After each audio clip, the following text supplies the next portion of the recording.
హరయే నమః హరయే నమః హరయే నమః. హర నమ పార్వతీపతయే హర హర మహాదేవ. జయ జగదంబ విశ్వపాలిని మాతకు.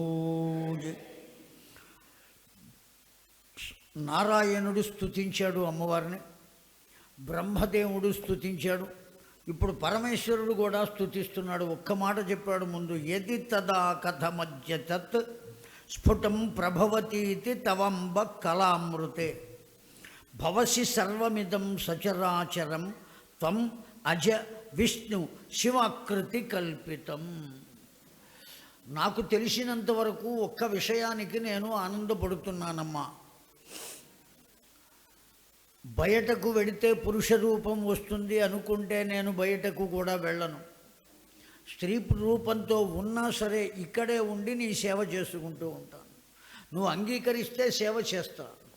ఒకవేళ నన్ను సేవ చెయ్యడానికి నీవు అంగీకరించకపోతే నిన్ను దర్శిస్తూ ఇక్కడే నిలబడతా. నేను కనీసం కూర్చొని కూడా కూర్చోవలసిన ఆవశ్యకత లేదు.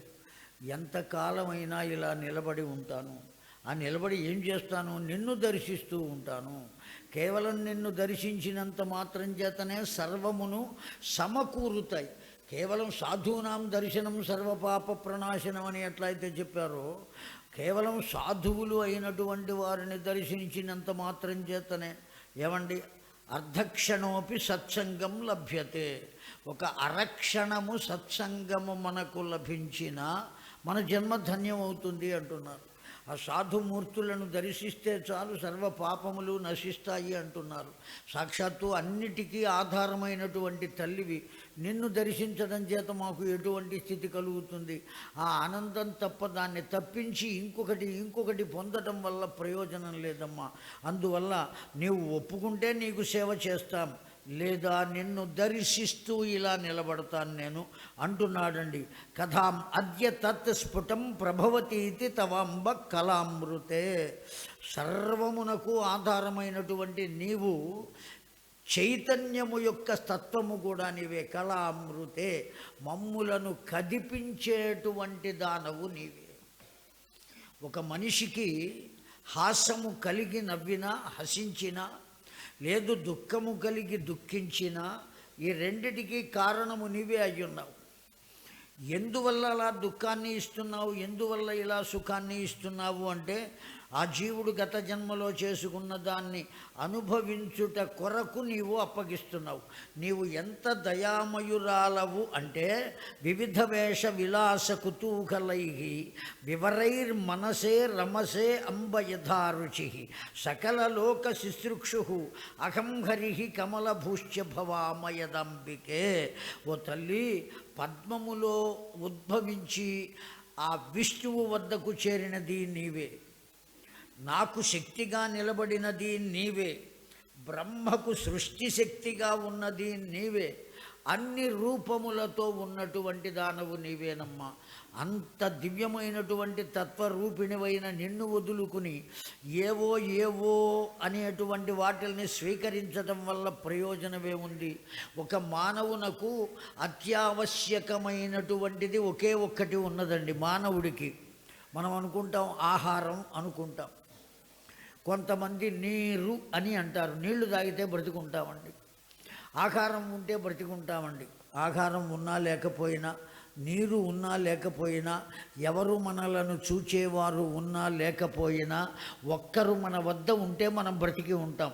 ఎవ్వరు అంటే వాయు రూపమైన ఊపిరి. ఊపిరి కాస్త ఆగిపోతే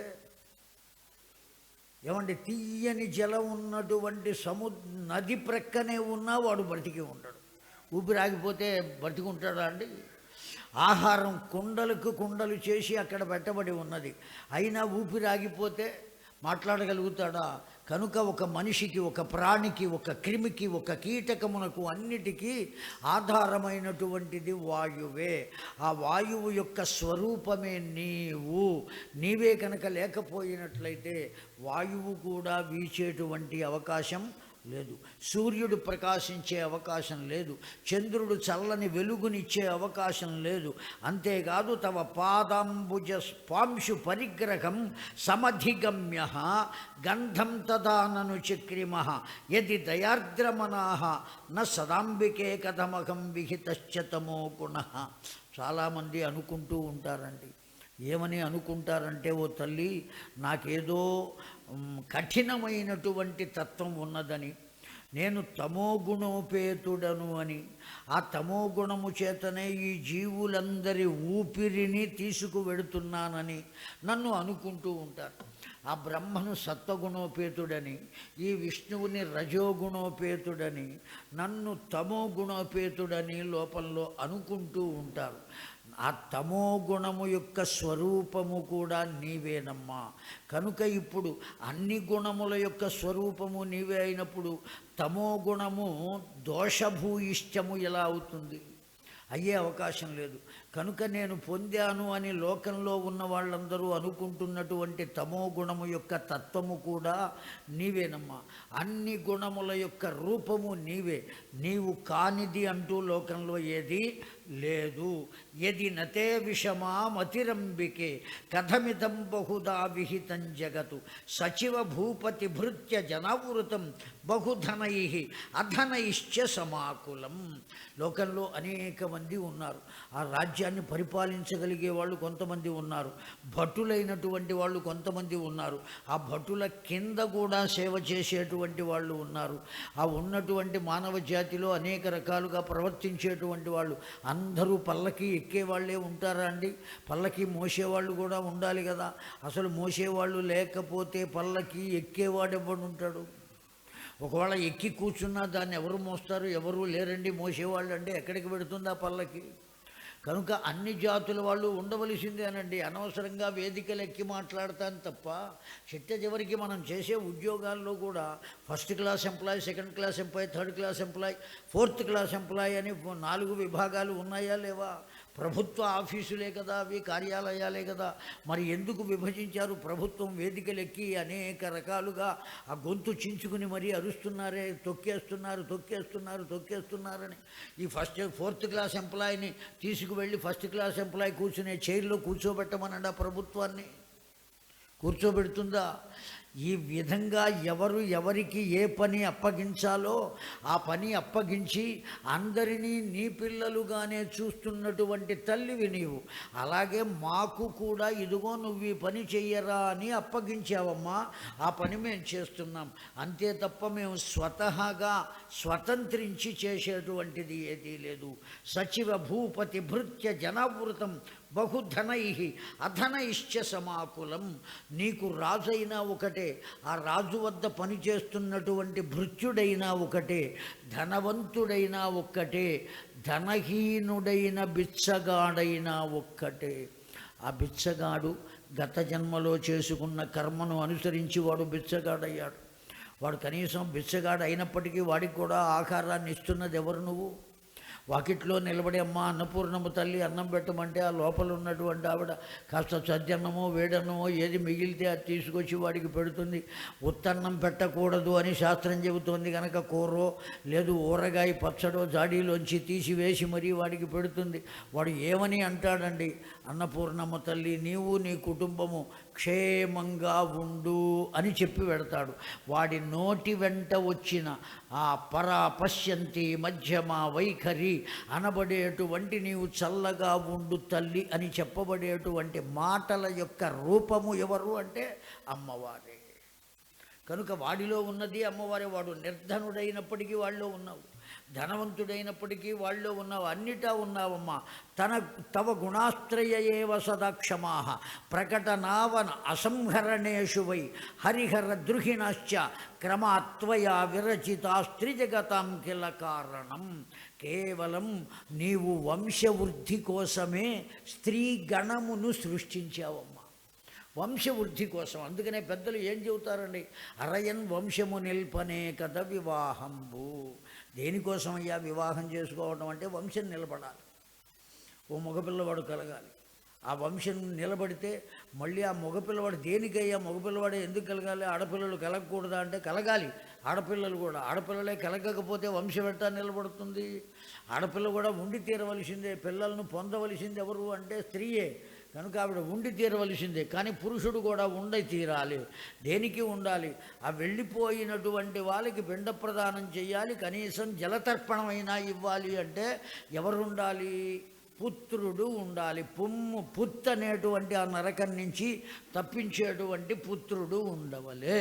ఆ పుత్రుడు కనుక ఉంటే అప్పుడు వాడు ఏం చేస్తాడయ్యా? ఆ పితామహ, పితృపితామహ, ప్రపితామహ మొత్తం వాళ్ళందరికీ పెడతాడు వాడు. ఆ పెడితే వాళ్ళందరూ ఉన్నతమైనటువంటి లోకాలకు పెడతారు, ఉత్తమ లోకాలకు పెడతారు. ఆ కారణం చేత పతనమైపోయేటువంటి స్థితి ఉండదు. అలా వాడు పెట్టడం కోసం ఒక పిల్లవాడు కావాలి. అందుకనే ఏం చేయాలి? ధర్మ ప్రజా సిద్ధ్యర్థం శ్రియం ఉద్వహే అని మంత్రం చెబుతున్నది ఆ వివాహ కర్మలో. నేను ధార్మికమైనటువంటి సంతానమును పొందుట కొరకే ఈ పిల్లను స్వీకరిస్తున్నాను. కనుకనే వివాహము దేని కొరకు అంటే అరయన్ వంశము నిల్పనే కథ వివాహంబు. ఆ వంశాన్ని నిలబెట్టడానికి. నిలబడాలి అంటే ఎవరు కావాలి? స్త్రీ కావాలి, పురుషుడు కావలసిందే. ఈ రెండిటినీ కూడా వంశమును దృష్టిలో ఉంచుకుని నీవే సృష్టించావమ్మా.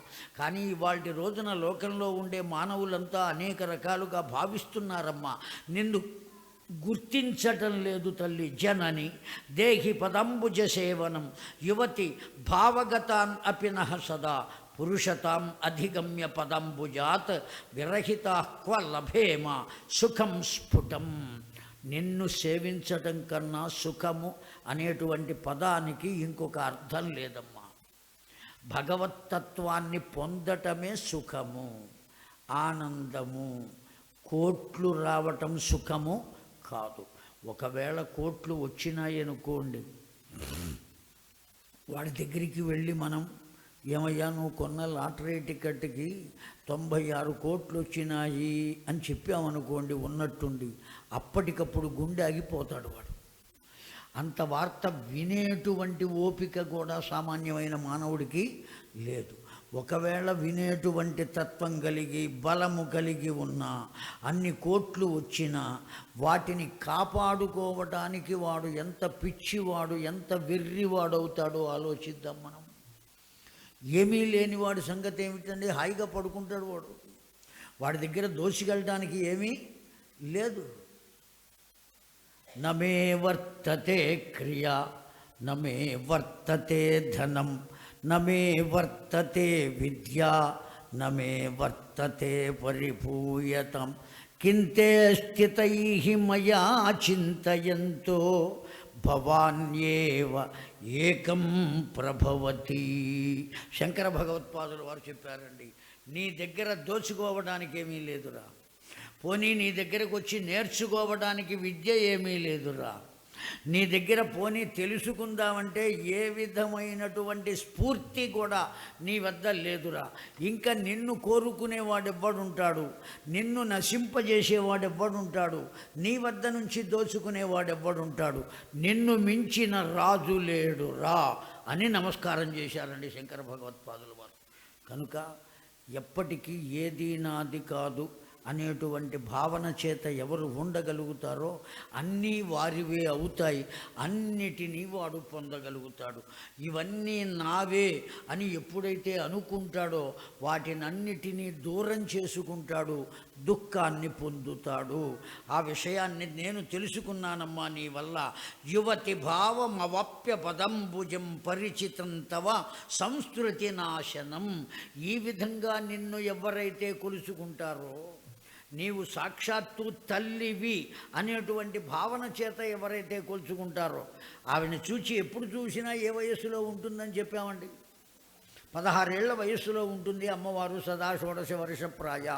ఆ వయస్సులో ఉన్నప్పటికీ ఎంత వయస్సులో ఉన్నవాడు కూడా తల్లిని ఏమనుకోవాలంటే ఆమెను చూచి నా తల్లి అని భావించాలి. తల్లి కాక అన్యమైనటువంటి భావన కలిగితే వాడు ఏమైపోతాడు అనేటువంటిది అనేక మంది రాక్షసులు పరమేశ్వరుని వద్దకు వచ్చి ఈ పార్వతీదేవి నాకు కావాలి అంటే వాడు ఏమైపోయాడు అనేటువంటిది మనం ఈ పురాణములన్నీ వినేటప్పుడు వింటున్నామండి. కనుక ఏ విధంగా భావించాలి? 5 ఏళ్ల పిల్లవాడు చెప్పాడు, అన్యకాంతలు అడ్డం పైన మాతృభావన చేసి మరలువాడు. ఎవరిని చూచినా ఏ భావన చేయాలట? తల్లి అనేటువంటి భావన కలగాలట. మరి నిన్ను చూసినప్పుడు కూడా భావన కలగకపోతే వాడు లోకంలో ఎట్లా బ్రతుకుతాడమ్మా, ఏ విధంగా ఉంటాడమ్మా? అటువంటి వాణ్ణి కూడా కరుణించగలిగినటువంటి దయార్ద్ర హృదయము కలిగినటువంటి తల్లివమ్మ. తపసియే నిరతామునయో అమలాస్తవ విహాయ పదంబుజ పూజనం. నీ పాదాలు వదిలిపెట్టడం మా వల్ల కాదు, నిన్ను అర్చించకుండా ఉండటం మా వల్ల కాదు తల్లి అని అనేక విధములుగా పరిపరి విధాలుగా ప్రార్థించాడు ఆ పరమేశ్వరుడండి. పరమేశ్వరుడు ప్రార్థించిన తర్వాత ఆ బ్రహ్మదేవునికి ఒక ఆలోచన వచ్చిందండి. ఆలోచన వచ్చి అడుగుతున్నాడు ఆ బ్రహ్మదేవుడు. ఒకసారి అమ్మవారిని చిరునవ్వు నవ్వుతూ వాళ్ళందరినీ, ఆ ముగ్గురిని కూడా ఆశీర్వదిస్తుంది ఆ తల్లి. ఆశీర్వదించిన తర్వాత ఇతి పృష్ఠామయాదేవి వినయావనతేన చ ఉవాచ వచనం శ్లక్షణమాద్య భగవతీ సా. ఇప్పుడు చతుర్ముఖుడైనటువంటి బ్రహ్మదేవుడు అమ్మవారితో మాట్లాడుతున్నాడు. ఇత పూర్వం కీర్తించాడు. ముందు కీర్తించింది విష్ణుమూర్తి, తరువాత కీర్తించింది చతుర్ముఖుడు, ఆ తరువాత పరమేశ్వరుడు. ముగ్గురు కీర్తించారు ఆ జగదంబను. ఆ తరువాత ఇప్పుడు బ్రహ్మదేవుడు అడుగుతున్నాడండి. ఏమని అడుగుతున్నాడు? అమ్మా, నీవు ఒక్కతివే ఉన్నావా? నీకు ఆధారంగా ఇంకెవరైనా ఉన్నారా? మేమిప్పుడు ఎవరిని పూజించాలి? ఒకవేళ పూజిస్తే నీ ఒక్కతినే పూజించాలా? మనకు కూడా పెద్ద సమస్య అండి. రాముణ్ణి పెట్టుకుని పూజించాలా? ఒక్కొక్కరు చెబుతూ ఉంటారు. ఆ యుద్ధరంగంలో గీతాచార్యుడు గీతను బోధించినటువంటి ఫోటోలు ఇంట్లో ఉండరాదు, ఏమవుతుందో తెలియదు మనకి. వాడు ఉండరాదు అని మాత్రమే చెబుతాడు. అంతేకాదు, పులి మీద అమ్మవారు ఉన్న ఫోటో ఇంట్లో ఉండరాదు, గుమ్మం పైన అసలు భగవంతుని ఫోటో తగిలించరాదు, కింద నుంచి వెడతాం కదా మనం. ఇవాళ రేపు అనేక మంది గురువులు, బోల్డ్ అంతమంది గురువులు ఉన్నారండి. ఆ మాధ్యమాలు దొరికినాయి, అవాకులు చెవాకులు ఎన్ని ఏ విధంగా చెబుతున్నారో మనకు తెలియదు. అర్థమైందా అండి? అనేక రకాలుగా శాస్త్రంతో పరిచయం లేదు, ధర్మంతో పరిచయం లేదు, వేదంతో పరిచయం లేదు, దేంతోనూ పని లేదు. వారే స్వయం గురువులు, స్వయం శిష్యులు, అందరూ అదే విధంగా లోకంలో చెప్పబడుతున్నది. ఇప్పుడు మేము అదే విధంగా బ్రహ్మకు సందేహం ఎవరి కోసం వచ్చింది అంటే మన కోసమే వచ్చింది ఆ సందేహం. మేము ఇప్పుడు నిన్ను కత్తిని పూజిస్తే సరిపోతుందా? లేదు, నీకు ఆధారమైనటువంటి వారు ఎవరైనా ఉంటే వారిని కూడా పూజించాలా? నీ ఒక్కతివేనా? నీకు ఆధారం ఎవరైనా ఉన్నారా? అమ్మవారు ఒక్కసారి చిరునవ్వు నవ్విందటండి. నవ్వి దేవ్యువాచ, అమ్మవారు చెబుతున్నారు ఇప్పుడు, సదైకత్వన్న భేదోస్తి సర్వదైవమమాస్య చ యో అసౌ శాఖమఖం యో అసౌ భేదోస్తి మతి విభ్రమాత్. చాలా గొప్పగా చెప్పింది. ఒరే నాయనా, ఉన్నది నే ఒక్కతినే, అందులో ఏం సందేహం లేదు. సర్వము నేనే అయ్యున్నాను. కానీ సృష్టి చెయ్యాలి అని నేను ఎప్పుడైతే అనుకుంటానో నా నుండి నా నాథుడు బయటకు వస్తాడు, నాకు ఆధారమైనవాడు. జాగ్రత్తగా ఇక్కడ అర్థం చేసుకోవాలండి మనం. నాకు ఆధారమైన వాడు నా నుండి బయటకు వస్తాడు. నేను సృష్టి చెయ్యాలి అనుకున్నప్పుడు ఆ సృష్టి కార్యక్రమానికి సహకరిస్తాడు. అప్పుడు నాకు ఆధారమే. సృష్టి చేయడం అయిపోయిన తర్వాత అతడికి నేను ఆధారం. అప్పుడు అతడు నాలోనే లీనమైపోతాడు. నాలోనే లీనమైపోవాలి అంటే అతడికి ఎవరు ఆధారము అంటే నేనే. ఉంటేనే కదా వాడు లీనమయ్యేది, అవునా కాదా? కనుక నేనే ఆధారం అవుతాను. సృష్టి చెయ్యడానికి నాకు ఆధారం ఎవరు అంటే నా నాథుడు. అయిపోయిన తర్వాత అతడికి ఆధారం ఎవరు అంటే నేను. కనుక ఇక్కడ అమ్మవారు మనకు ఏం పాఠం చెప్పింది అంటే, ఇక్కడ భార్య అధికారియా, భర్త అధికారియా అనేటువంటి విషయాన్ని ఒకవేళ మానవులు సందేహంతో ఆలోచిస్తారేమో అని, ఇక్కడ ఎవ్వరికి అధికారులు కారయ్యా. నాకు ఆధారము అతడు, అతడికి ఆధారము నేను. పరస్పర యోజితాయో అసౌ సాఖమఖం యో అసౌ భేద అస్తి మతి విభ్రమాత్. మా ఇద్దరిలో భేదాన్ని చూచేటువంటి వాడు మతి చెలించిన వాడే తప్ప మతిమంతుడు కాడు అని చెప్పిందండి అమ్మవారు. కనుక ఇక్కడ భార్య గొప్పదా, భర్త గొప్పవాడా, ఎవరు గొప్పవాళ్ళు? నాకు లేదా ఈగో, నీకేనా ఈగో? నాకు ఓ అకౌంట్ బుక్ ఉన్నది, నేను ఉద్యోగం చేస్తున్నా. ఈ వ్యవస్థలన్నీ కూడా అసత్యములైన వ్యవస్థలండి. ఇవన్నీ అసత్యములైనవి. ఆవిడ ఉద్యోగం చేయవచ్చు కాక, ప్రధానమంత్రి చేయవచ్చు కాక, ఏ వ్యవస్థలో అయినా ఉండవచ్చు కాక, కానీ ఆమెకు ఆధారము భర్తయే. ఆ భర్త కూడా గొప్ప కలెక్టర్ అవ్వచ్చు, లేదా ప్రధానమంత్రి కావచ్చు, ఎంత గొప్ప పదవైనా ఉండవచ్చు, కానీ అతడికి కూడా ఆధారము ఎవరు? ఆమెయే. కనుక పరస్పర యోజిత ఏకమేవా అద్వితీయం వై బ్రహ్మనిత్యం సనాతనం. మేమిద్దరం ఒక్కటే, రెండవది లేదు. దీన్నే శంకర భగవత్పాదుల వారు మనకు ఏమని బోధించారండి? అద్వైతము అన్నారండి. రెండవ వస్తువు లేదు, ఎప్పుడో ఉన్నది. కేవలం శంకర భగవత్పాదుల వారు సృష్టించింది కాదది, అత పూర్వం కూడా ఉన్నది. ఆ ఉన్నది మృగ్యమైపోయి అనేక రకాలుగా మానవులు చింతిల్లుతుంటే వారి చింతను పోగొట్టి సరి అయిన మార్గంలో పెట్టడానికి వేద విహితమైనటువంటి ధర్మం అద్వైతాన్ని మరల ప్రతిపాదించారు. ఉన్నదాన్నే ప్రతిపాదించారు శంకర భగవత్పాదుల వారు. అంత దివ్యమైనటువంటిది ఆ సిద్ధాంతం, అద్వైత సిద్ధాంతం. ద్వైత భావం పునర్యాతి కాల ఉత్పిత్సు సంజకే యథా దీపస్తథోపాధే ఆర్యో గతా సంజాయతే ద్విధా. ఒక దీపం ఉన్నది, ఆ దీపాన్ని దగ్గరకు మనం కూడా వెళ్ళి ఇంకో దీపాన్ని వెలిగిద్దామనుకున్నాం. ఈ రెండవ దీపము దేని వల్ల వెలిగింది? ఆ మొదటి ఉన్న దీపం వల్ల వెలిగింది. మూడవ దీపం దేనివల్ల వెలిగింది?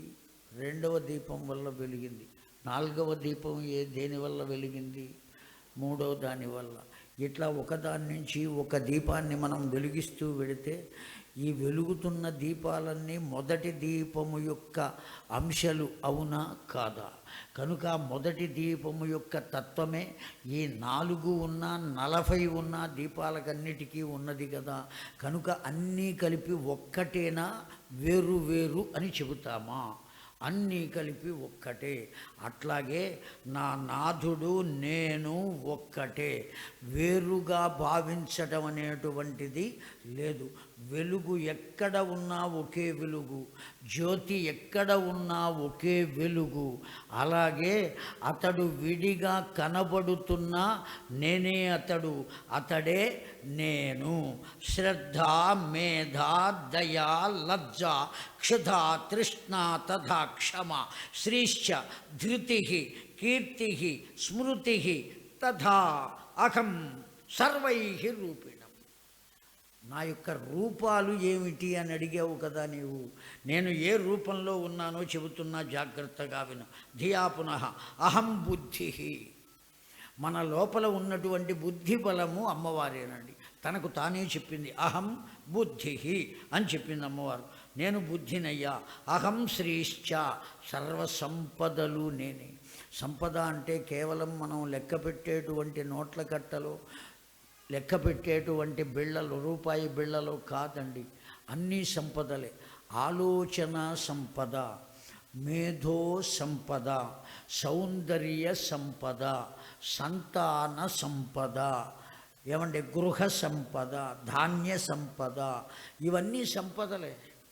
ఈ సంపదల యొక్క స్వరూపం కూడా నేనే అని చెబుతున్నది. శ్రీశ్చ అంతేనా? ధృతి, ధైర్యం అండి. ధైర్య సాహసే లక్ష్మి అని పెద్దవాళ్ళు చెబుతూ ఉంటారు. ఆ ధైర్యం ఉండాలి. ఆ ధైర్యంతో ముందుకు వెళ్ళాలి. ఒక ఈత రాని వాడిని ఒడ్డున నుంచోబెట్టి వెనుక నుంచి ఒక్క తన్ను తంతే ఆ నీళ్లలో పడినవాడు బ్రతకడం కోసమైనా ప్రయత్నం చేస్తాడు. కనుక వాడికి ఈత వస్తుంది కొద్దో గొప్ప.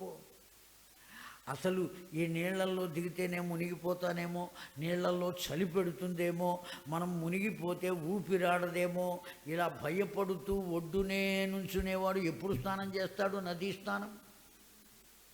సర్వపాపాలు పోవాలి అంటే గంగలో మునగాలి కదా. నాకు భయం వేస్తోందయ్యా, భయం వేస్తోందయ్యా అంటే వెనక నుంచి ఒక తోపు తొయ్యాలి. అప్పుడు వస్తుంది ధైర్యం దానంతటది. బ్రతకడం కోసం వస్తుంది. అందువల్ల ఆ ధృతి, ఆ స్వరూపం కూడా నేనే. అంతేకాదు కీర్తి యొక్క స్వరూపము కూడా నేనే. ఓ మహానుభావుడికి గొప్ప కీర్తి కలిగింది, గొప్ప బిరుదు వచ్చింది. ఇవన్నీ రావటానికి కారణం ఎవరు అంటే అమ్మవారే కారణం. ఆ తల్లి దయ ఉంటే కీర్తి ప్రతిష్టలు వస్తాయి.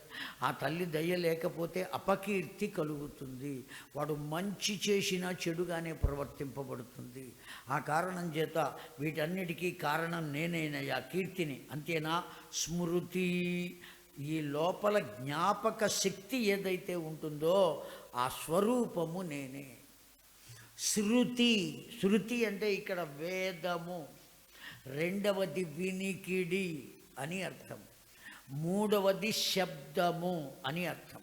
ఓ సంగీత గానం చేసేటువంటి వాడు ఆ గానానికి ప్రారంభంలో ఏం చూస్తాడు? శృతి చూసుకుంటాడు. తాన్పుర అని ఉంటుంది, ఆ తంబూరా లేదా హార్మోనియం ఏదో ఒకటి పెట్టుకుని ఆ శృతి చూసుకుంటాడు. ఆ శృతి చూసుకుని షడ్జమము, పంచమము, పై పంచమము అవి చూసుకుంటాడు వాడు. ఆ శృతిలోనే ఉన్నదా లేదా? ఆ శృతిలో లేకపోతే వాడు ఎంత గొప్ప గానం చేసినా దానివల్ల ప్రయోజనం లేదండి. ఎందువల్ల అంటే శృతి మాత లయ పిత అని చెప్పబడింది. తాళము అనబడేటువంటిది, లయ అనబడేది తండ్రితో సమానం. శృతి అనబడేది దేంతో సమానం? తల్లితో సమానం. ఆ శృతి కనుక తప్పితే వినేవాళ్ళందరి మతి గతి అన్నీ తప్పుతాయి. ఆ కారణం చేత ఆ శృతిలోనే ఉండాలి, అవన్నీ చూసుకోవాలి వాడు. ఆ శృతి అనబడేటువంటిది శబ్దము. ఇక్కడ శృతి అంటే వినబడేది అని అర్థం. రెండవ భావం, ఆ వినబడేది ఏదయ్యా అంటే సర్వ వేదములు మనకు వినిపించినవి. కనుక వేదములను కూడా ఏమని పిలుస్తాం మనం? శృతులు. విని చెప్పారు ఆ ఋషులందరూ మనకు, ఇవి వేదాలు మంత్రాలు రా అని కేవలం విని చెప్పారు తప్ప ఎవరైనా కవులు రచించారా అండి వేదములను? అందుకనే వాటిని శృతులు అని అంటారు. శృతి స్మృతి పురాణానాం ఆలయం కరుణాలయం అని కదా చెబుతున్నది. కనుక ఆ శృతి యొక్క రూపము నేను, ధృతి యొక్క రూపము నేను. అంతేకాదు తృక్షుధా అన్నారండి. ఆకలి యొక్క రూపం కూడా అమ్మవారేటండి. ఆ అమ్మవారి అనుగ్రహం లేకపోతే ఆకలి వేయదు. అమ్మవారి అనుగ్రహం ఉన్నదా ఆకలి వేస్తుంది, కడుపు నిండా తింటాడు వాడు. హాయిగా తిన్నానయ్యా అని చెబుతాడు. ఆ తల్లి అనుగ్రహం లేదా నాకు ఆకలి వెయ్యటం లేదంటాడు వాడు. కనుక దాని రూపం స్మృతిస్తథ. శ్రద్ధ, మనకు కలిగేటువంటి పని పట్ల శ్రద్ధ, విషయము పట్ల శ్రద్ధ, మన పట్ల శ్రద్ధ, మన వారి పట్ల శ్రద్ధ. 4 రకాలుగా శ్రద్ధ ప్రవర్తిస్తుందండి. తన ఇంట్లో కలిగిన తన పిల్లల పట్ల శ్రద్ధ ఉండాలి, అటు తండ్రికి కానీ ఇటు తల్లికి కానీ. ఆ పిల్లవాడికి ఎవరి పట్ల ఉండాలి? కన్నవారి పట్ల శ్రద్ధ ఉండాలి. కనుక పరస్పరం ఆ శ్రద్ధ అనబడేటువంటిది లేకపోతే ఆ విధంగా మర్యాదగానో ప్రేమగానో వాళ్ళను పలుకరించేటువంటి అవకాశం కూడా ఉండదు. అనేక సార్లు కామేశ్వర శాస్త్రి గారు పెట్టిన కార్యక్రమాలకు వచ్చినటువంటి వాళ్ళు ఇక్కడ ఉన్నారండి. చక్కగా 3వ తారీఖు నుంచి దేవీ భాగవతం అని చెప్పారు, అందరూ వచ్చారు. అనేక రకాలుగా ఆ ఉన్న దాంట్లో అదేదో గ్రూప్ పెడతారు కదండి, దాంట్లో నాకు కూడా పెట్టారు. నాకెందుకు పెట్టారురా బాబు ఈ గ్రూపు? మొత్తం ఎవరెవరు చేరుతున్నారో, ఎవరెవరు వస్తున్నారో ఇవన్నీ కూడా దీంట్లో వస్తున్నాయి. అనవసరంగా నన్ను పిలిచారే కానీ నేను వెళ్ళి చెప్పాలి, కానీ ఇవన్నీ నాకు దీంతో పనే ఉందా అనుకున్నా. ఎంతమంది వస్తున్నారో, ఎంతమంది చేరారో, మళ్ళీ ఆయన అడగటం మీరు ఎన్నింటికి వస్తారు, మీకు కారులో వస్తారా, నడిచి వస్తారా, ఏ విధంగా వస్తారు, ఇవన్నీ కూడా వాటిల్లో విశేషాలు తెలుసుకోవడం కోసం పెడుతున్నారు కదండి ఆయన. ఆ వ్యవస్థ కోసం, ఏర్పాటు చేయటం కోసం ఆయన చూపించినటువంటి ఆ విషయాన్నే శ్రద్ధ అని అంటామండి మనం. ఆ శ్రద్ధ లేకపోతే వాళ్ళ దౌన వాళ్ళు వస్తారయ్యా వినటానికి, మనకెందుకు అనవసరం. కానీ హాయిగా రూమ్లో పడుకున్నాడు అనుకోండి, ఆ వచ్చిన వాళ్ళంతా ఏం చేస్తారండి? ఆ కర్ణ పిశాచులు మోగుతూనే ఉంటాయి. కర్ణ పిశాచులు అంటే సెల్ ఫోన్లు అండి, అవి మోగుతూనే ఉంటాయి. లేచిన దగ్గర నుంచి పడుకున్నా కూడా మోగుతూనే ఉంటాయి. ఎవరికి ఏం సమాధానం చెప్పాలి, ఎట్లా సమాధానం చెప్పాలి, అది కుయ్యో కుయ్యో కుయ్యో కుయ్యో మోగుతూనే ఉంటుంది. అందుకని ఆ శ్రద్ధ అనబడేటువంటి యొక్క దాని రూపమే. అంత శ్రద్ధగా ఉన్నారు కనుకనే ఇంత ప్రశాంతంగా కూర్చుని మనం ఏం చేస్తున్నామండి? హాయిగా వినగలుగుతున్నాం, పొందగలుగుతున్నాం. అనేక ఎవరు ఎక్కడికి వెళ్ళాలో, ఏ రూమ్లో ఉండాలో, ఏ విధంగా ఉండాలో, ఎట్లా ఉండాలో ఇవన్నీ కూడా ముందుగానే అన్నీ ఏర్పాటు చేసి అక్కడ పెట్టడం, అది శ్రద్ధ అంటే. ప్రతి చిన్న విషయానికి ఒక శ్రద్ధ కావాలి. మనకే అక్కర్లేదండి, పక్షులకు ఎంత శ్రద్ధ. అవి గూడు కట్టుకుంటాయి, వర్షపు చుక్క కూడా లోపల పడకుండా పిచ్చుకలు గూడు కడతాయి, మనం చూచాం. ఎంత మనం కోట్లు ఖర్చు పెట్టి స్లాబు వేసినా ఓ 10 సంవత్సరాలు అయ్యేటప్పటికి నీళ్లు ఉరుస్తున్నాయ్యా, ఏం చేయాలో తెలియటం లేదంటూ ఉంటాడు ఆ ఇంటి యజమాని. ఆ పిచ్చుకలు కట్టుకున్న గూళ్ళో 10 కాదు 100 సంవత్సరాలైనా గూడు చెడిపోకుండా అలా ఉంటుంది. చుక్క నీరు కూడా పడదు. దానికి ఆ శక్తి ఎవరిచ్చారు? అంత శ్రద్ధ దానికి ఎట్లా? ప్రతి పుల్ల ఎక్కడో ఏరుకొచ్చి తీసుకొచ్చి కడుతోంది. అది చిన్న చిన్న పుల్లలు తీసుకొచ్చి కడుతోంది, జాగ్రత్తగా వేలాడగడుతుంది ఆ చెట్టుకి, కింద పడిపోకుండా. అది ఆ కలిగిన పిల్లల్ని కాపాడుకోవటం కోసం. దీన్నే ఏమంటామండి? శ్రద్ధ. ఆ శ్రద్ధ యొక్క స్వరూపం కూడా నేనేనయ్యా, వాడికి శ్రద్ధ లోపించిందయ్యా అని పెద్దలు అంటారే. అప్పుడు ఏం లోపించినట్టు అంటే అమ్మ దయ లోపించింది. అందుకనే శ్రద్ధ అనబడే రూపంలో అమ్మవారు అక్కడ లేదు అని మనం గుర్తించాలి. కనుకనే శ్రద్ధ యొక్క రూపం నేనయ్యా. మేధ, తెలివితేటలు ఉండాలండి. తన గురువు దగ్గర చదువుకుంటున్నాడు ఓ పిల్లవాడు. ఆ పిల్లవాడు ఆ గురువుని పరీక్ష చేయడం కోసం రాజుగారు పలక ఇచ్చి పంపించారు ఓ భట్టుణ్ణి. ఆ పలక మీద ఒక గీత గీయబడి ఉన్నది. ఈ గీతను చెరుపకుండా చిన్నది చేయవలే. ఎవరు చేస్తారు అని పాఠశాలకు పంపించారు మా రాజాగారు అన్నారు. తీరా వచ్చిన తర్వాత ఆ ఉపాధ్యాయుడు ఆ పలకను వెనక్కి తిప్పాడు, ముందుకు తిప్పాడు, అడు తిప్పాడు, ఇడి తిప్పాడు. జరపకుండా చిన్న చేయడం ఎట్లాగురా అని అనుకుంటూ ఉండగా ఆ క్లాసులోనే ఉన్న పిల్లవాడు లేచి, గురుదేవా నేను చేస్తాను అన్నాడు. చెయ్యర్రా అంటే దాని కింద ఓ పెద్ద గీత గీశాడండి. ఈ పలక తీసుకువెళ్ళి రాజుగారికి చూపించారు. ఆ పని చేసిన వాడికి మనం సన్మానం చేద్దాం అని ఆలోచించి ఆ రాజుగారు మళ్ళీ ఆ పాఠశాలకు కబురు పెట్టాడు. ఈ విషయం తెలిసినటువంటి ఉపాధ్యాయుడు ఏం చేశాడు?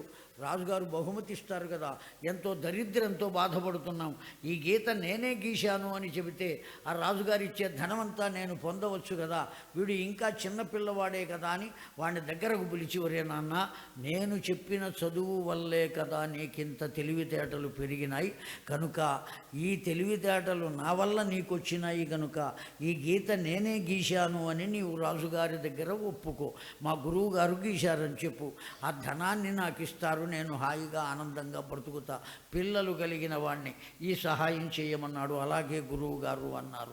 మొత్తం పాఠశాల మొత్తాన్నంతటినీ రాజుగారు ఆహ్వానిస్తే వెళ్ళారా. ఆ రాజు మహామేధావి. ఆయన ఏం చేశాడు? అల్లంత దూరంలో ఒక బల్ల ఉంచి దాని మీద కాసుల పళ్ళెము ఉంచి ఆ పళ్ళెము పైన పట్టు వస్త్రము కప్పి ఓ పరదా ఒకటి కింద పరిచి ఈ పరదా తొక్కకుండా వెళ్ళి ఆ కాసుల పళ్ళాన్ని స్వీకరించాలి అన్నాడు. ఎవరికి చెప్పాడు? నిన్న ఆ గీత గీసిన వారు ఎవ్వరూ ఆ పని చేయమన్నారు. గీత గీసింది నేనే అని చెప్పాడు కదా గురుదేవుడు, పాఠం చెప్పినటువంటి ఉపాధ్యాయుడు.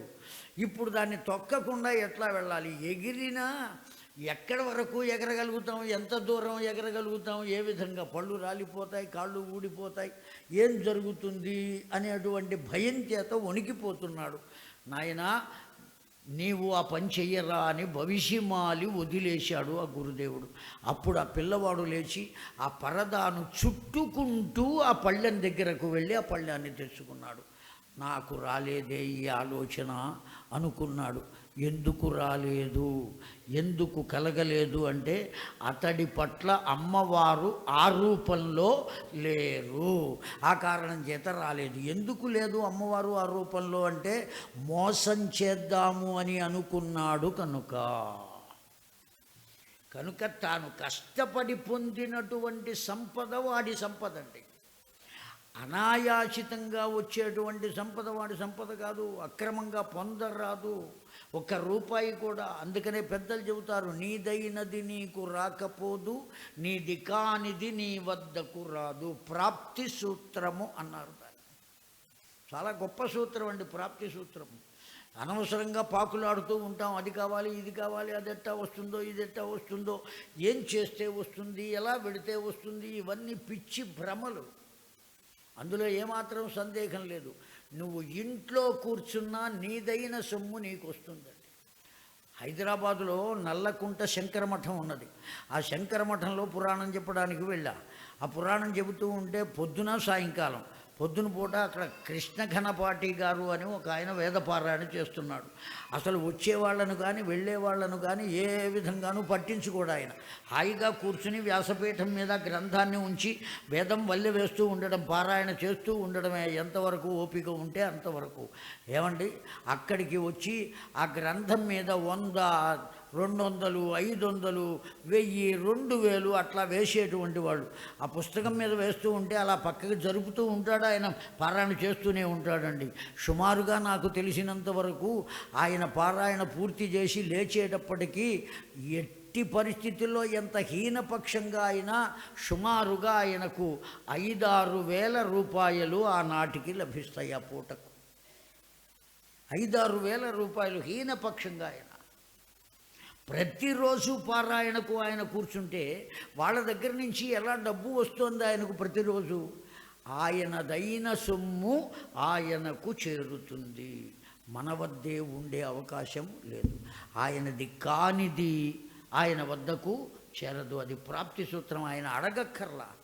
మీరందరూ నాకు వెయ్యండి, నేను ఇక్కడ వేద పారాయణ చేస్తున్నాను కదా, మీరు దానం చేస్తేనే మీకు పుణ్యం వస్తుంది, అందున వేద పండితుడికి చేస్తేనే పుణ్యం వస్తుంది, ఇవన్నీ చెప్పక్కర్లా.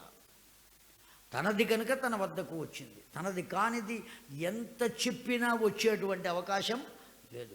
కనుక అనవసరమైన ప్రాకులాట దేనికి? కనుక ఈ తత్వం ఏదైతే ఉన్నదో దాని యొక్క రూపం నేనేనయ్యా. అంతేనా? దయా, దయ యొక్క రూపం నేనే.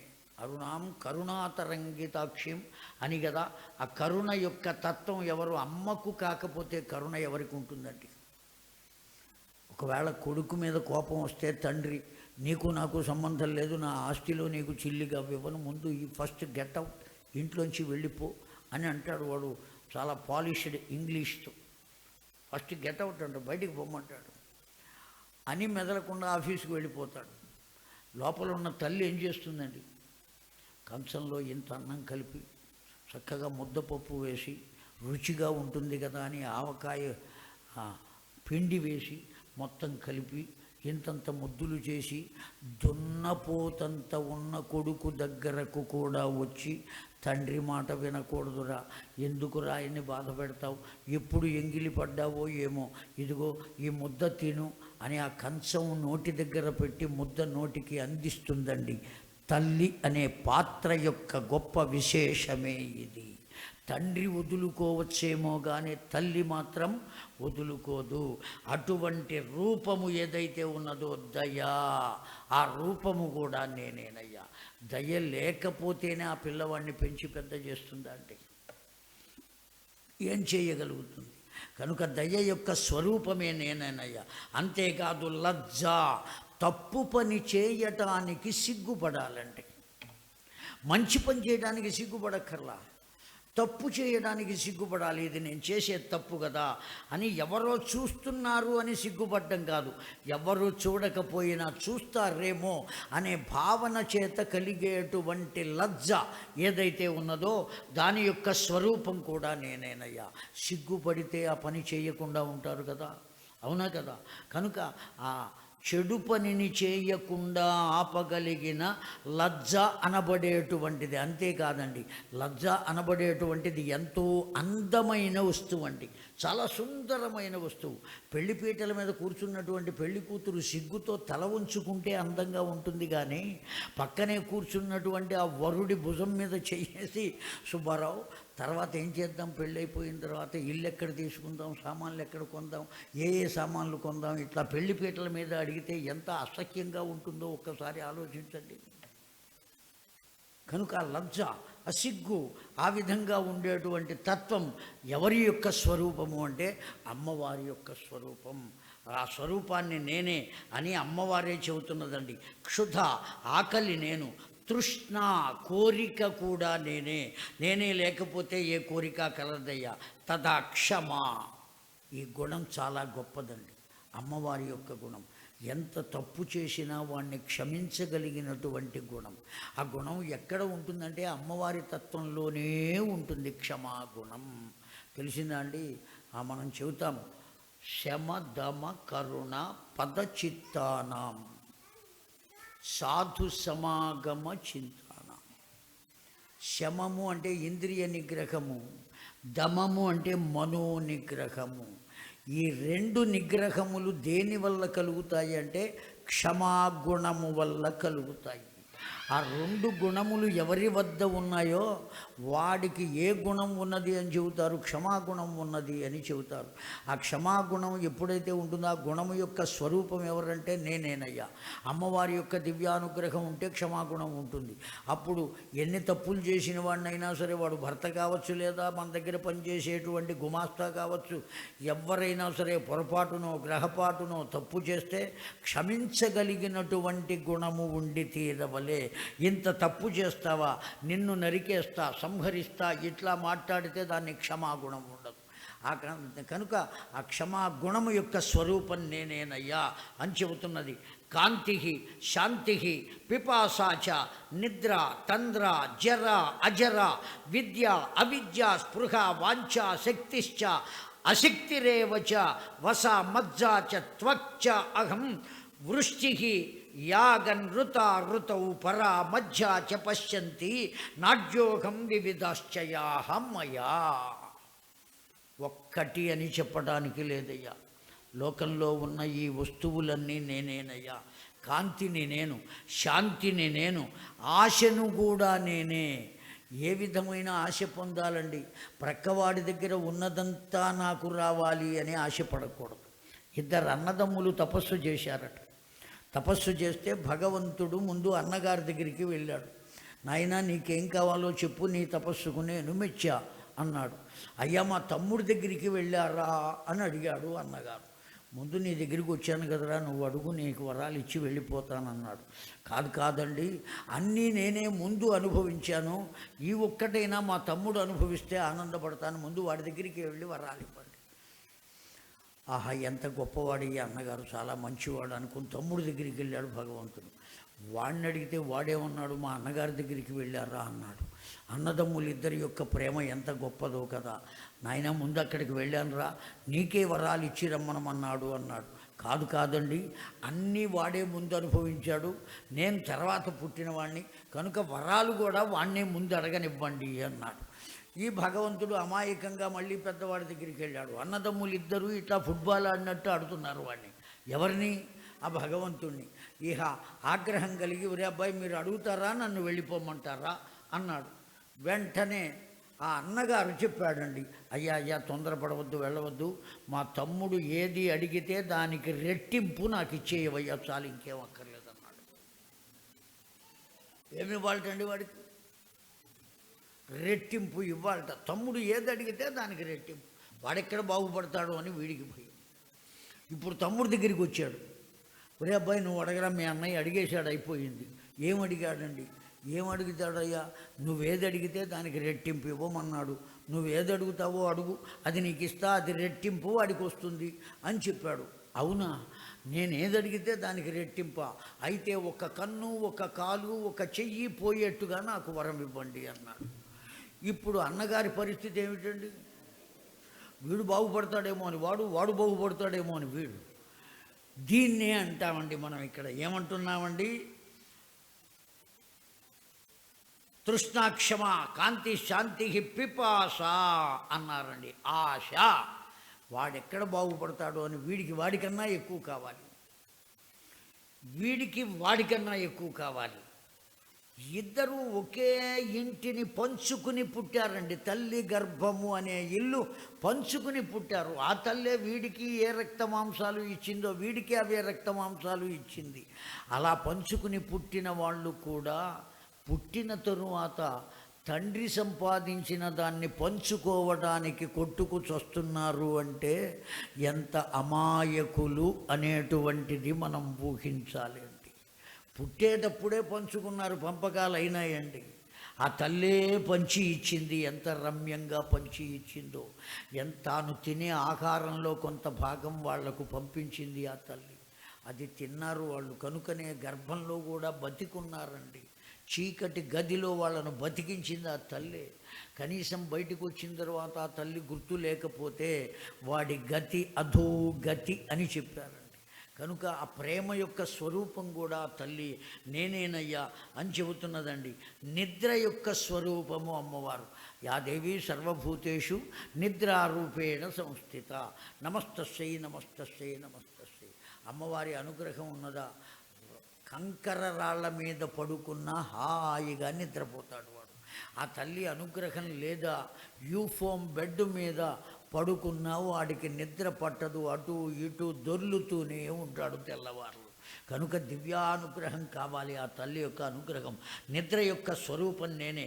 జరా ముసలి యొక్క స్వరూపము, మొసలితనం కూడా నా యొక్క అనుగ్రహం చేతనే వస్తుందండి. ఆ నమ్మకం చెప్పేటప్పుడు, చమకం చెప్పేటప్పుడు ఏమని చెబుతామండి? వృద్ధంచమే వృద్ధిశ్చమే అని చెబుతున్నాం. చమకం చెప్పేటప్పుడు ఆ వార్ధక్యాన్ని కోరుకుంటున్నావా, కోరుకోవట్లేదా? వార్ధక్యాన్ని కోరుకోవడం అంటే ముసలితనం రావాలి అని కాదు అక్కడ అర్థం. ఆ చమకంలో ముసలితనంలో ఎంత అనుభవాన్ని పొంది ఉంటాడో అంత అనుభవాన్ని ఇప్పుడే నాకు ఇవ్వవయ్యా అని ఆ పరమేశ్వరుణ్ణి అడుగుతున్నామండి. నమ్మకంలో నమస్కారం చేయటం, చమకంలో కోరుకోవటం. నాకు అది కావాలి, ఇది కావాలి, ఇది కావాలి, అది కావాలని మొత్తం అడగటమే. ఒక్కసారి నమస్కారం చేస్తే చాలు, ఏది కావాలని అడిగితే అది అడుగుతూ ఇస్తాడు. కనుక నిత్యము నమక చమకములు కనీసం అభిషేకం చెయ్యకపోయినా పారాయణ చేసేటువంటి వాడికి అన్న ఉదకములకు లోటు ఉండదు అని చెప్పారు శంకర భగవత్పాదుల వారు. ఆ నమక చమకాలు పారాయణ చేస్తే చాలు. నమస్తే రుద్రమన్యభవతో తైషభ్యే నమః, నమస్తే అస్తు ధన్వనే బాకుభ్యాముత తే నమః, హరహర అంటూ 2 చెంచాలు నీళ్లు పోయండి చాలు. ఏమండి, ఓ జానపద కవి చెప్పాడు, చెంచాడు నీళ్లకే చిందులేసెదవు గద రాశివయ్యా. ఎక్కడో పిచ్చి తుప్పల మీద మొలిచిన తుమ్ము పూలకే ఆనందపడి పొంగులాడేవు గద రాశివయ్యా. పిచ్చి తుప్పల మీద పెరిగినటువంటి తుమ్మి పూలు తీసుకొచ్చి పెడితేనే ఆనందపడతావు. 2 ఆకులు నీ మీద పడితే చాలు ఆనందపడతావు. ఇన్ని నీళ్లు నీ మీద పడితే ఆ తిన్నడు అనబడేటువంటి వాడు ఏం పోశాడండి? ఏ నీళ్లు పోశాడు? ఆ స్వర్ణముఖికి వెళ్ళి ఆ నీళ్లు పుక్కిట పట్టి నోట్లో పట్టుకుని బిగించి మింగకుండా ఆ లింగడి దగ్గరికి వచ్చి పుక్కిలించి ఆ లింగం మీద ఉమ్మేస్తే గంగాజల ధారల భాషించే అని చెప్పారు కవులు. ఆ పుక్కిట పట్టిన నీళ్లు లింగం మీద ఉమ్మేస్తేనే గంగాజలము వలె భావించేట. తిరిగి తిరిగి అరిగిపోయిన చెప్పులతో తుడిస్తే నా ఇల్లు ఎంత బాగు చేశాడో అనుకున్నాడట. మాంసపు ముక్కలు పెడితే తినడానికి అలవాటు పడ్డాడటండి. వాడి భక్తికి కరిగిపోయి ఆ పరమేశ్వరుడు ఏమని చెప్పాలి? భోళా శంకరుడు, భక్త వశంకరుడు, అఘనాశంకరుడు. అతడికి ఆధారమైనటువంటి దాననే నేనయ్యా. శక్తిశ్చ అశక్తిరేవా. నీరసము అయినటువంటి దాన్ని నేనే, వాడికే శక్తిని ఇచ్చేటటువంటి దాన్ని నేనే.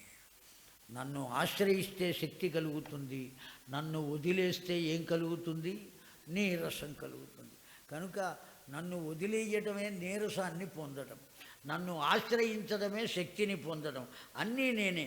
జర అజర, యవ్వనము నేనే, వార్ధక్యము నేనే, విద్య అవిద్య, విద్యయు నేనే, అవిద్యయు నేనే, స్పృహ తెలిసినటువంటి విషయము నేనే, తెలియని విషయము నేనే, వాంఛ కోరిక నేనే, శక్తి ఏమండి అశక్తిరేవచ వస మజ్జాచ త్వచ్చాహం. లోపల ఉండేటువంటి వస, మజ్జ, మాంసము, ఆ ఎముకలు, నరములు, అంతేకాదు త్వక్కు, ఇవన్నీ కూడా నేనేనయ్యా. సర్వము నా యొక్క రూపమే. నేను కానిది అంటూ లోకంలో ఉండేటువంటి అవకాశమే లేదు.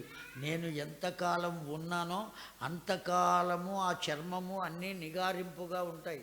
నేను ఒక్కొక్క మెట్టు దిగుతుంటే వాడికి వార్ధక్యం వస్తూ ఉంటుంది. అతి తేలికగా వార్ధక్యం వస్తుందటండి. మెట్లు ఎక్కి వెళ్ళటం తేలిక, కానీ ఎక్కి వెళ్ళటం చాలా కష్టం, దిగటం చాలా తేలిక. మనకు వార్ధక్యం రావడం కూడా అట్లాగే వస్తుందండి. ఓవర్ బ్రిడ్జి మీదకి బండి పెడుతోంది, ఆ పైకి ఎక్కేటప్పుడు ఎట్లా ఎక్కుతుందో అది ఓవర్ బ్రిడ్జి మీదకి ఫ్లైఓవర్ మీదకి ఎక్కేటప్పుడు ఏ బండి అయినా ఎట్లా పెడుతుందండి వాహనం? ముక్కుతూ మూలుగుతూ కష్టపడి కుయ్యో ముర్రో అంటూ ఎక్కుతుంది పైకి. ఆ మధ్యకు చేరుకున్న తరువాత దిగేటప్పుడు ఇంజన్ ఆన్ చేసి లేకపోయినా సరే, బ్రేక్ వేయకుండా ఉంటే చాలు కిందికి వెళ్ళిపోతుంది, ఆన్ చేయకర్లా ఇంజన్. అలాగే ఎంత కష్టపడి పైకెక్కిందో అంత తొందరగా కిందికి వస్తుంది ఆ వాహనం. అదేవిధంగా ఆ యవ్వనం వచ్చేంత వరకు అతి నిదానంగా వయస్సు గడుస్తుంది. ఆ యవ్వనం పరిపూర్ణమైపోయి వార్ధక్యం వచ్చేటప్పటికి అప్పటికప్పుడు ఒక్క రోజులో వచ్చేస్తుంది. ఆ అద్దం ముందు నుంచుని చూసుకుంటూ ఉంటాడు, తెల్లబడిందా లేదా. ఒక్కటి పీకుతాడా, దానికి కూడా కోపమేనండి. నన్ను తీస్తాడా అని ఆ చుట్టుపక్కల ఉన్నవన్నీ తెల్లబడతాయి తెల్లారేటప్పటికి. ఎన్ని తీస్తాడండి వీడు? అందుకనే వాళ్ళు చెబుతున్నారు, కట్ చెయ్యి వేసి. వాడు వేస్తాడు, వేసినా మొదళ్ళు ఎట్లా కనబడతాయి? మళ్ళీ తెల్లగానే కనబడతాయి. కనుక సహజత్వం అనేటువంటిది ఎక్కడికి పోదు. ఆ సహజ స్వరూపము కూడా నేనే. శక్తి రేవచ, అందరిలో ఉండే శక్తిని నేనే. ఋతా పరా మధ్యాచ, ఏమండి, పశ్యంతి, మధ్యమ, వైఖరి, ఈ రూపాలన్నీ కూడా నేనే. నాదః అహం వివిధాశ్చయాః, నాదము యొక్క స్వరూపము నేనే. నాద తనుమనిశం శంకరం నమామితి మనసా శిరసా. నాద తనుమనిశం శంకరం. నాదము యొక్క స్వరూపం భగవంతుడండి. మనం మాట్లాడగలిగాం, కనీసం శబ్దం లోపల నుంచి వచ్చింది అంటే ఎవరు బయటికి తీసుకొచ్చారు ఆ శబ్దాన్ని? భగవంతుడే తీసుకొచ్చాడు. ఆ పసిపిల్లలు ఉంటారే, అమ్మవారి దయ వల్ల ఇదిగో ఆ తల్లి ఓ మాట చెబుతుంది, ఆ మాట అంటానికి వాడు ప్రయత్నం చేస్తాడు. బాగా గుర్తు తెచ్చుకోండి, మీ చిన్నపిల్లలకు మీరు చెప్పినప్పుడు ఆ ప్రయత్నం చేసేటప్పుడు ఆ పెదవులు అనేక సార్లు కదుపుతాడు. ఆ శబ్దాన్ని బయటికి తీసుకురావడానికి విశ్వ ప్రయత్నం చేస్తాడు. ఆ ప్రయత్నమే భగవత్ పూజ. ఎవరు చేస్తున్నారు ఆ భగవంతుని పూజ? పసివాడు చేస్తున్నాడు, వాడికి తెలియకుండానే చేస్తున్నాడు. ఆ పూజను పరిపూర్ణంగా పొందటానికి నేను ఆ పసివాడిని చూస్తూ ఉంటానయ్యా. అమ్మవారు చెబుతోందండి, ఎంత రమ్యంగా ఉన్నది ఆ దృశ్యం. నేను ఆ పసివాడిని చూస్తూ ఉంటా, వాడు చేసే ప్రయత్నం, ఆ నాలుక, ఆ పెదవులు, ఆ దంతములు, ఆ తాలువులు, ఇవన్నీ కూడా వాడిని పరిశీలన చేస్తూ ఉంటా.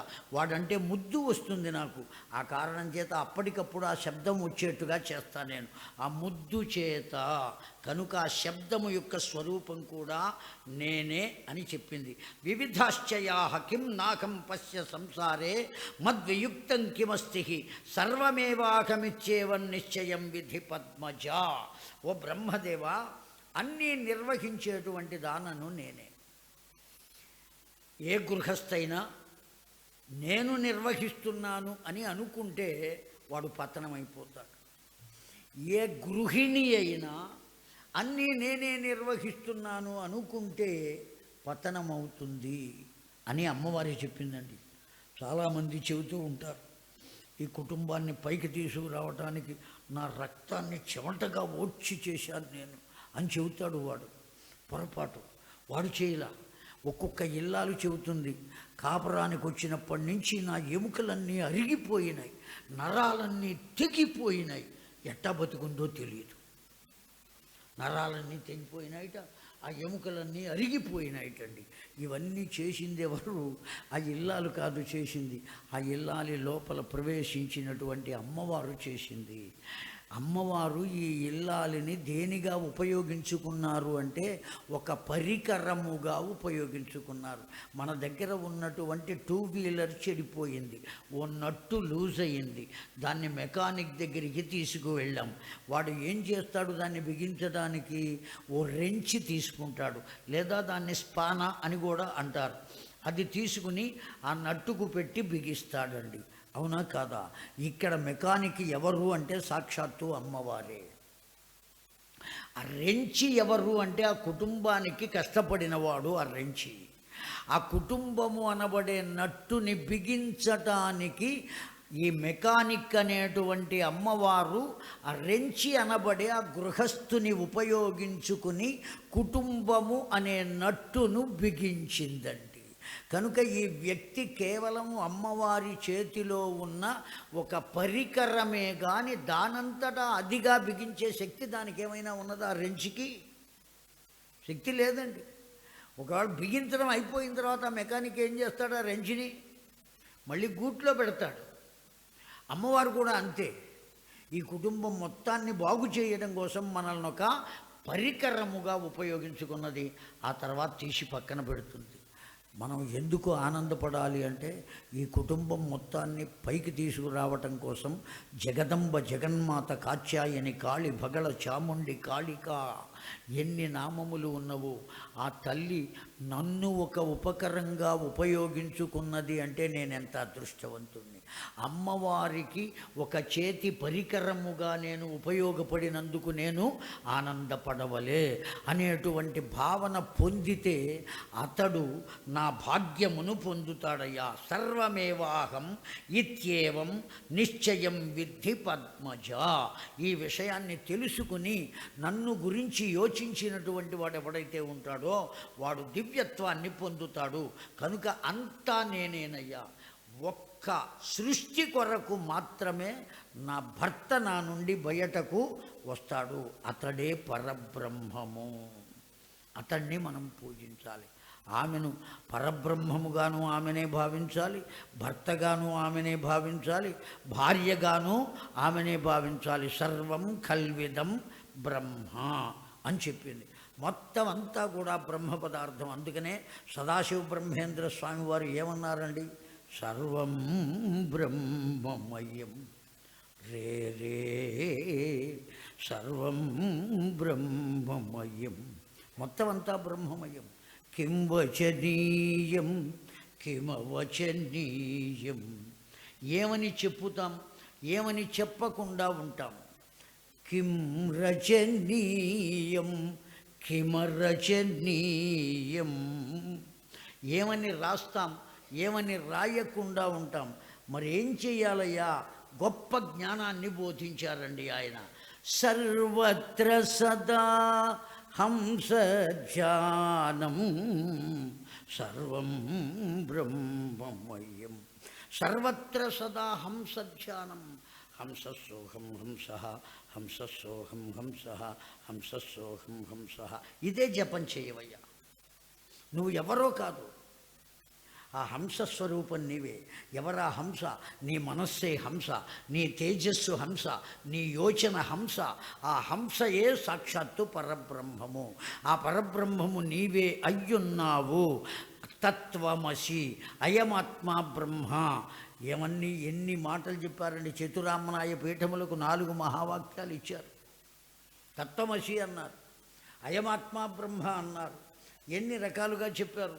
కనుక నీవే పరబ్రహ్మమయ్యా, నీవే భగవంతుడవయ్యా, నీవే తత్వానివయ్యా.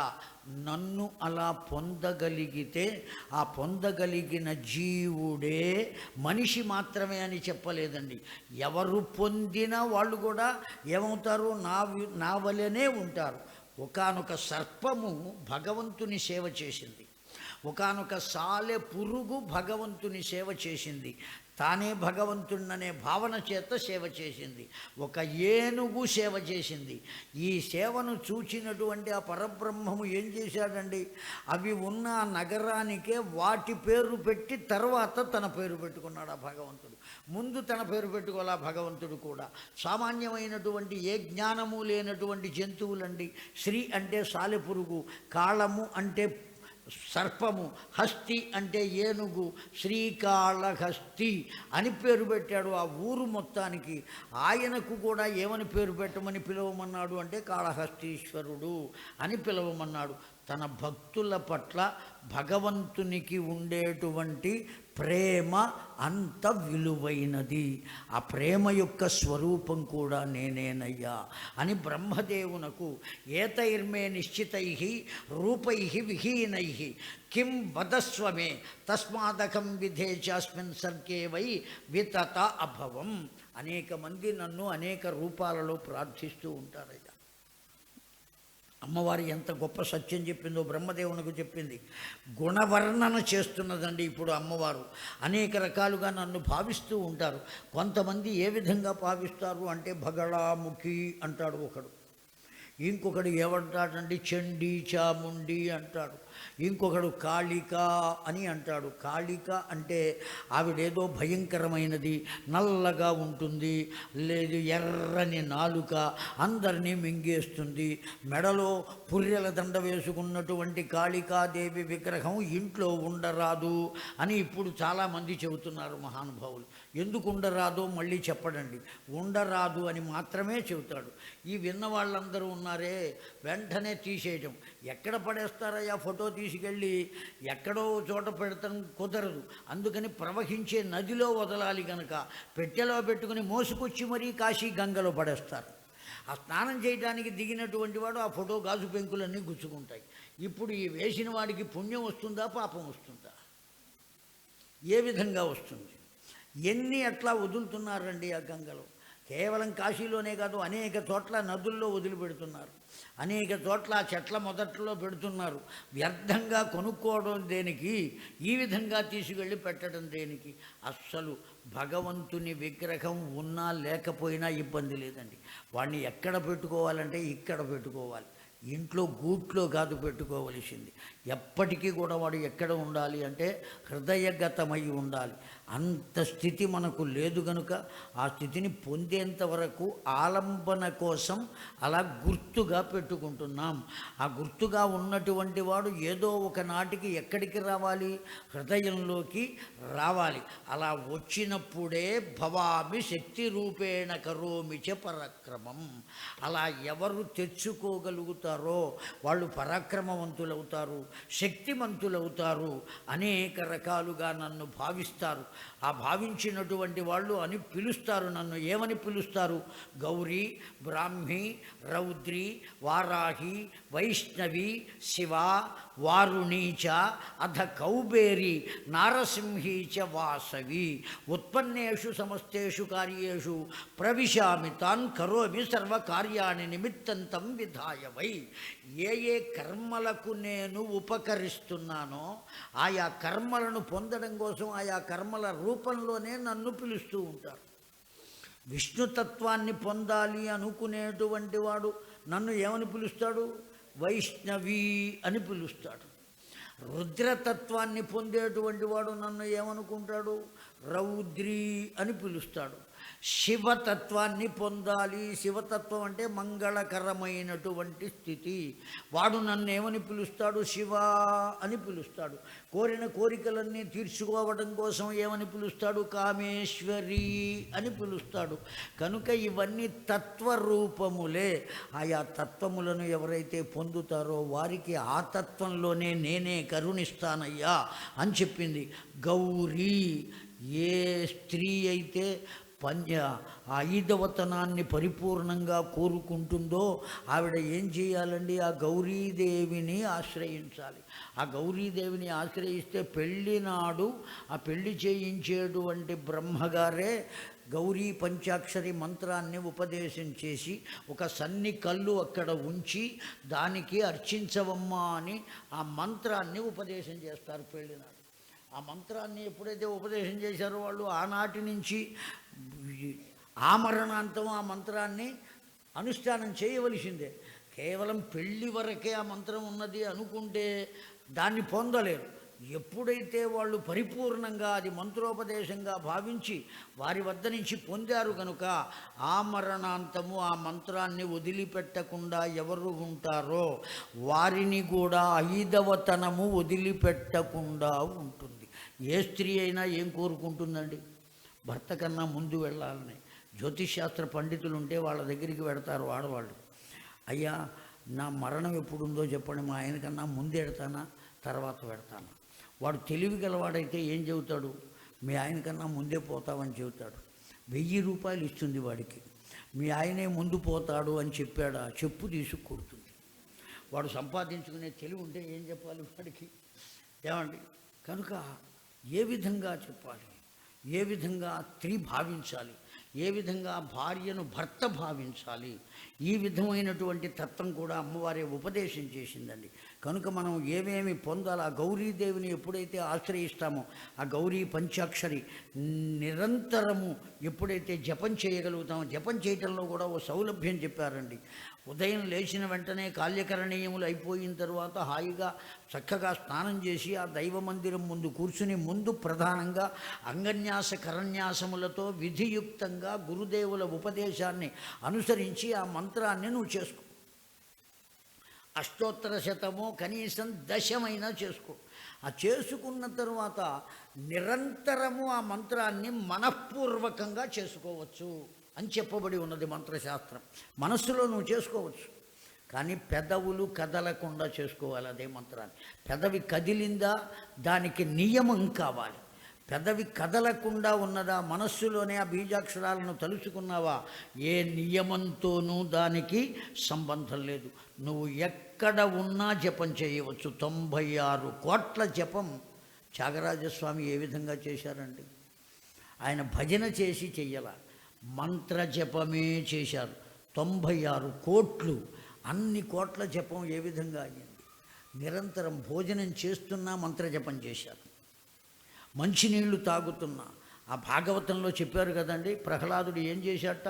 పానీయంబులు త్రావుచున్ గుడుచుచున్ లక్షించుచున్ తిరుగుచున్ హాసలీలా నిద్రాదులు సేయుచున్ సంతత శ్రీనారాయణ పాద పద్మయుగళే సంధానుండై ఏతద్విశ్వమున్మరచన్ భూవరా. ఏ విధంగా జపం చేశాడు? పానీయంబులు త్రావుచున్ గుడుచుచున్ తిరుగుచున్ లక్షించుచున్ హాసలీలా నిద్రాదులు సేయుచున్. కడకు నిద్రపోయేటప్పుడు కూడా భగవన్నామం చేస్తూనే ఉన్నట్టండి. ఊపిరి తీసుకున్నప్పుడల్లా భగవన్నామంతో తీసుకుంటున్నాడు, నిశ్వసించినప్పుడల్లా భగవన్నామంతో నిశ్వాస చేస్తున్నాడు. ఆ విధంగా సాగుతోంది ఊపిరితో పాటు. అలా కనుక ఎవరు చేయగలుగుతారో, ఎవరు పొందగలుగుతారో వాళ్ళు పరిపూర్ణంగా నా అనుగ్రహాన్ని పొందుతారయ్యా. జీవజాతంచ సంసారే నిశ్చయోయం బ్రువేత్వయి అశక్తః శంకరో హంతుం దైత్యాన్కిలమయోచిత. నాకు శక్తి లేదు, నాకు అది లేదు, ఇది లేదు అని అనేక రకాలుగా మాటలు చెప్పేవాడికి కూడా వాడి యోగాన్ని అనుసరించి శక్తి లేకుండా చేసేది కూడా నేనే. ఎందువల్ల వాడికి ఆ విధంగా చేసి పైకి వచ్చేటువంటి అవకాశం లేకుండా పోతుంది అంటే గత జన్మలో ఉన్న కర్మను అనుసరించి ఉంటుంది. ఎవరికైనా అంతేనండి. వాస్తవంగా భారతంలో ఉన్నటువంటి కర్ణుడు ఎంత గొప్పవాడండి!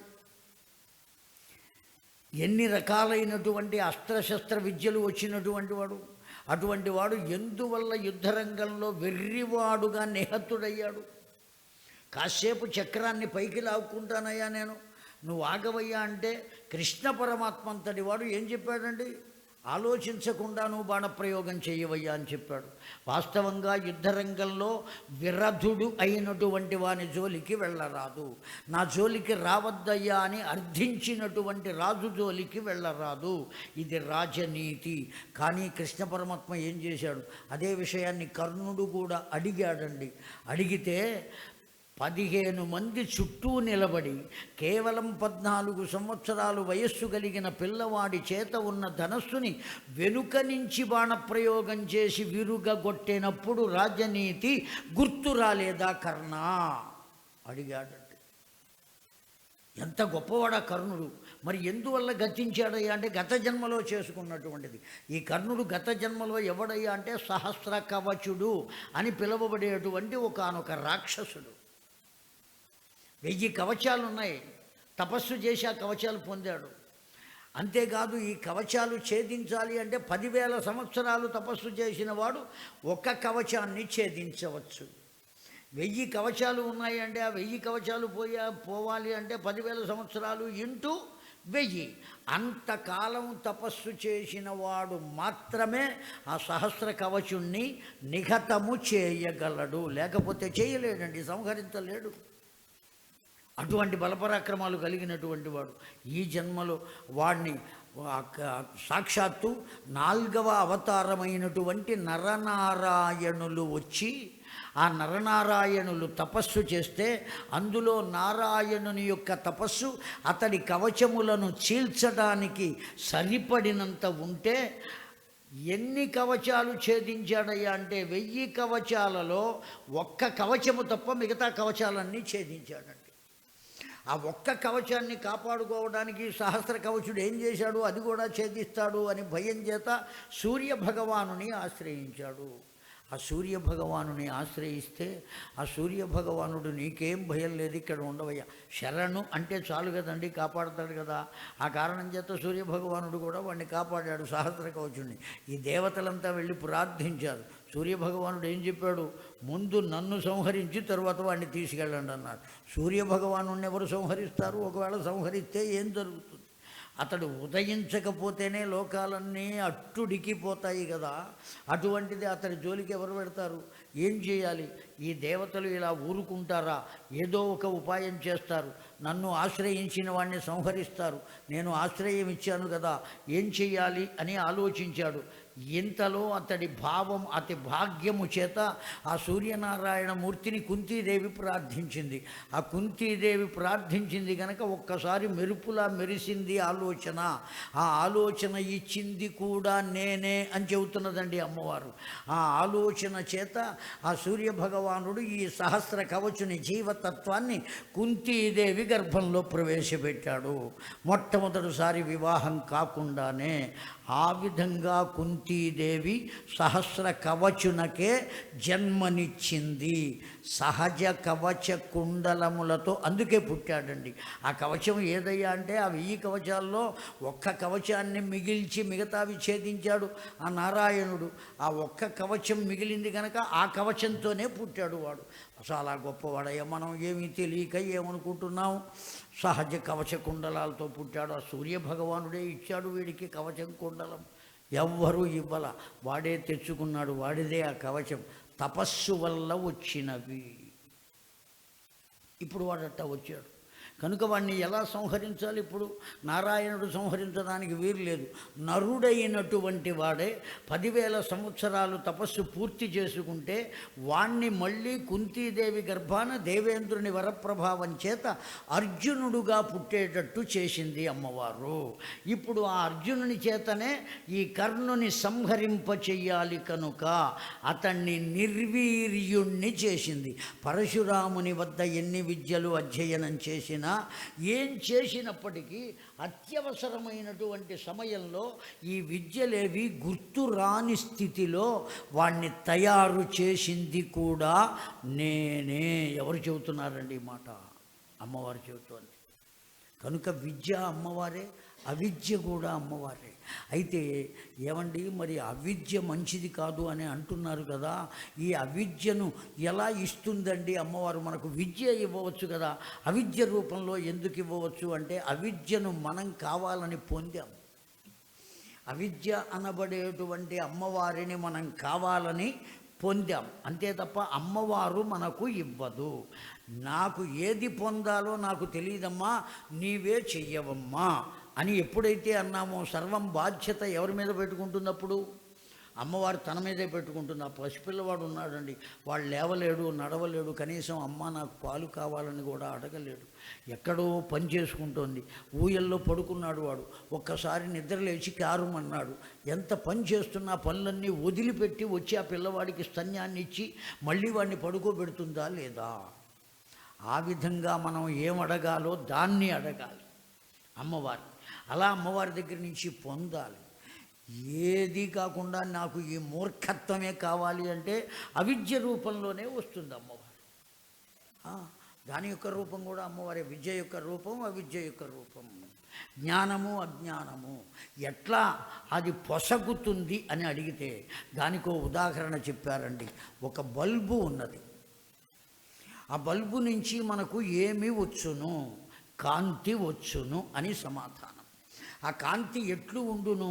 తెల్లగా ఉండును, దూది పింజవలే తెల్లగా ఉండును. అవునా అండి? అయితే ఇప్పుడు మనం ఏం చేసామంటే అమాయకత్వం చేతో అవిద్య చేతో ఒక నీలంగా ఉన్న కాగితం తీసుకొచ్చి ఆ బల్బు చుట్టూ చుట్టామండి. ఇప్పుడు ఆ కాంతి ఏ విధంగా మారింది?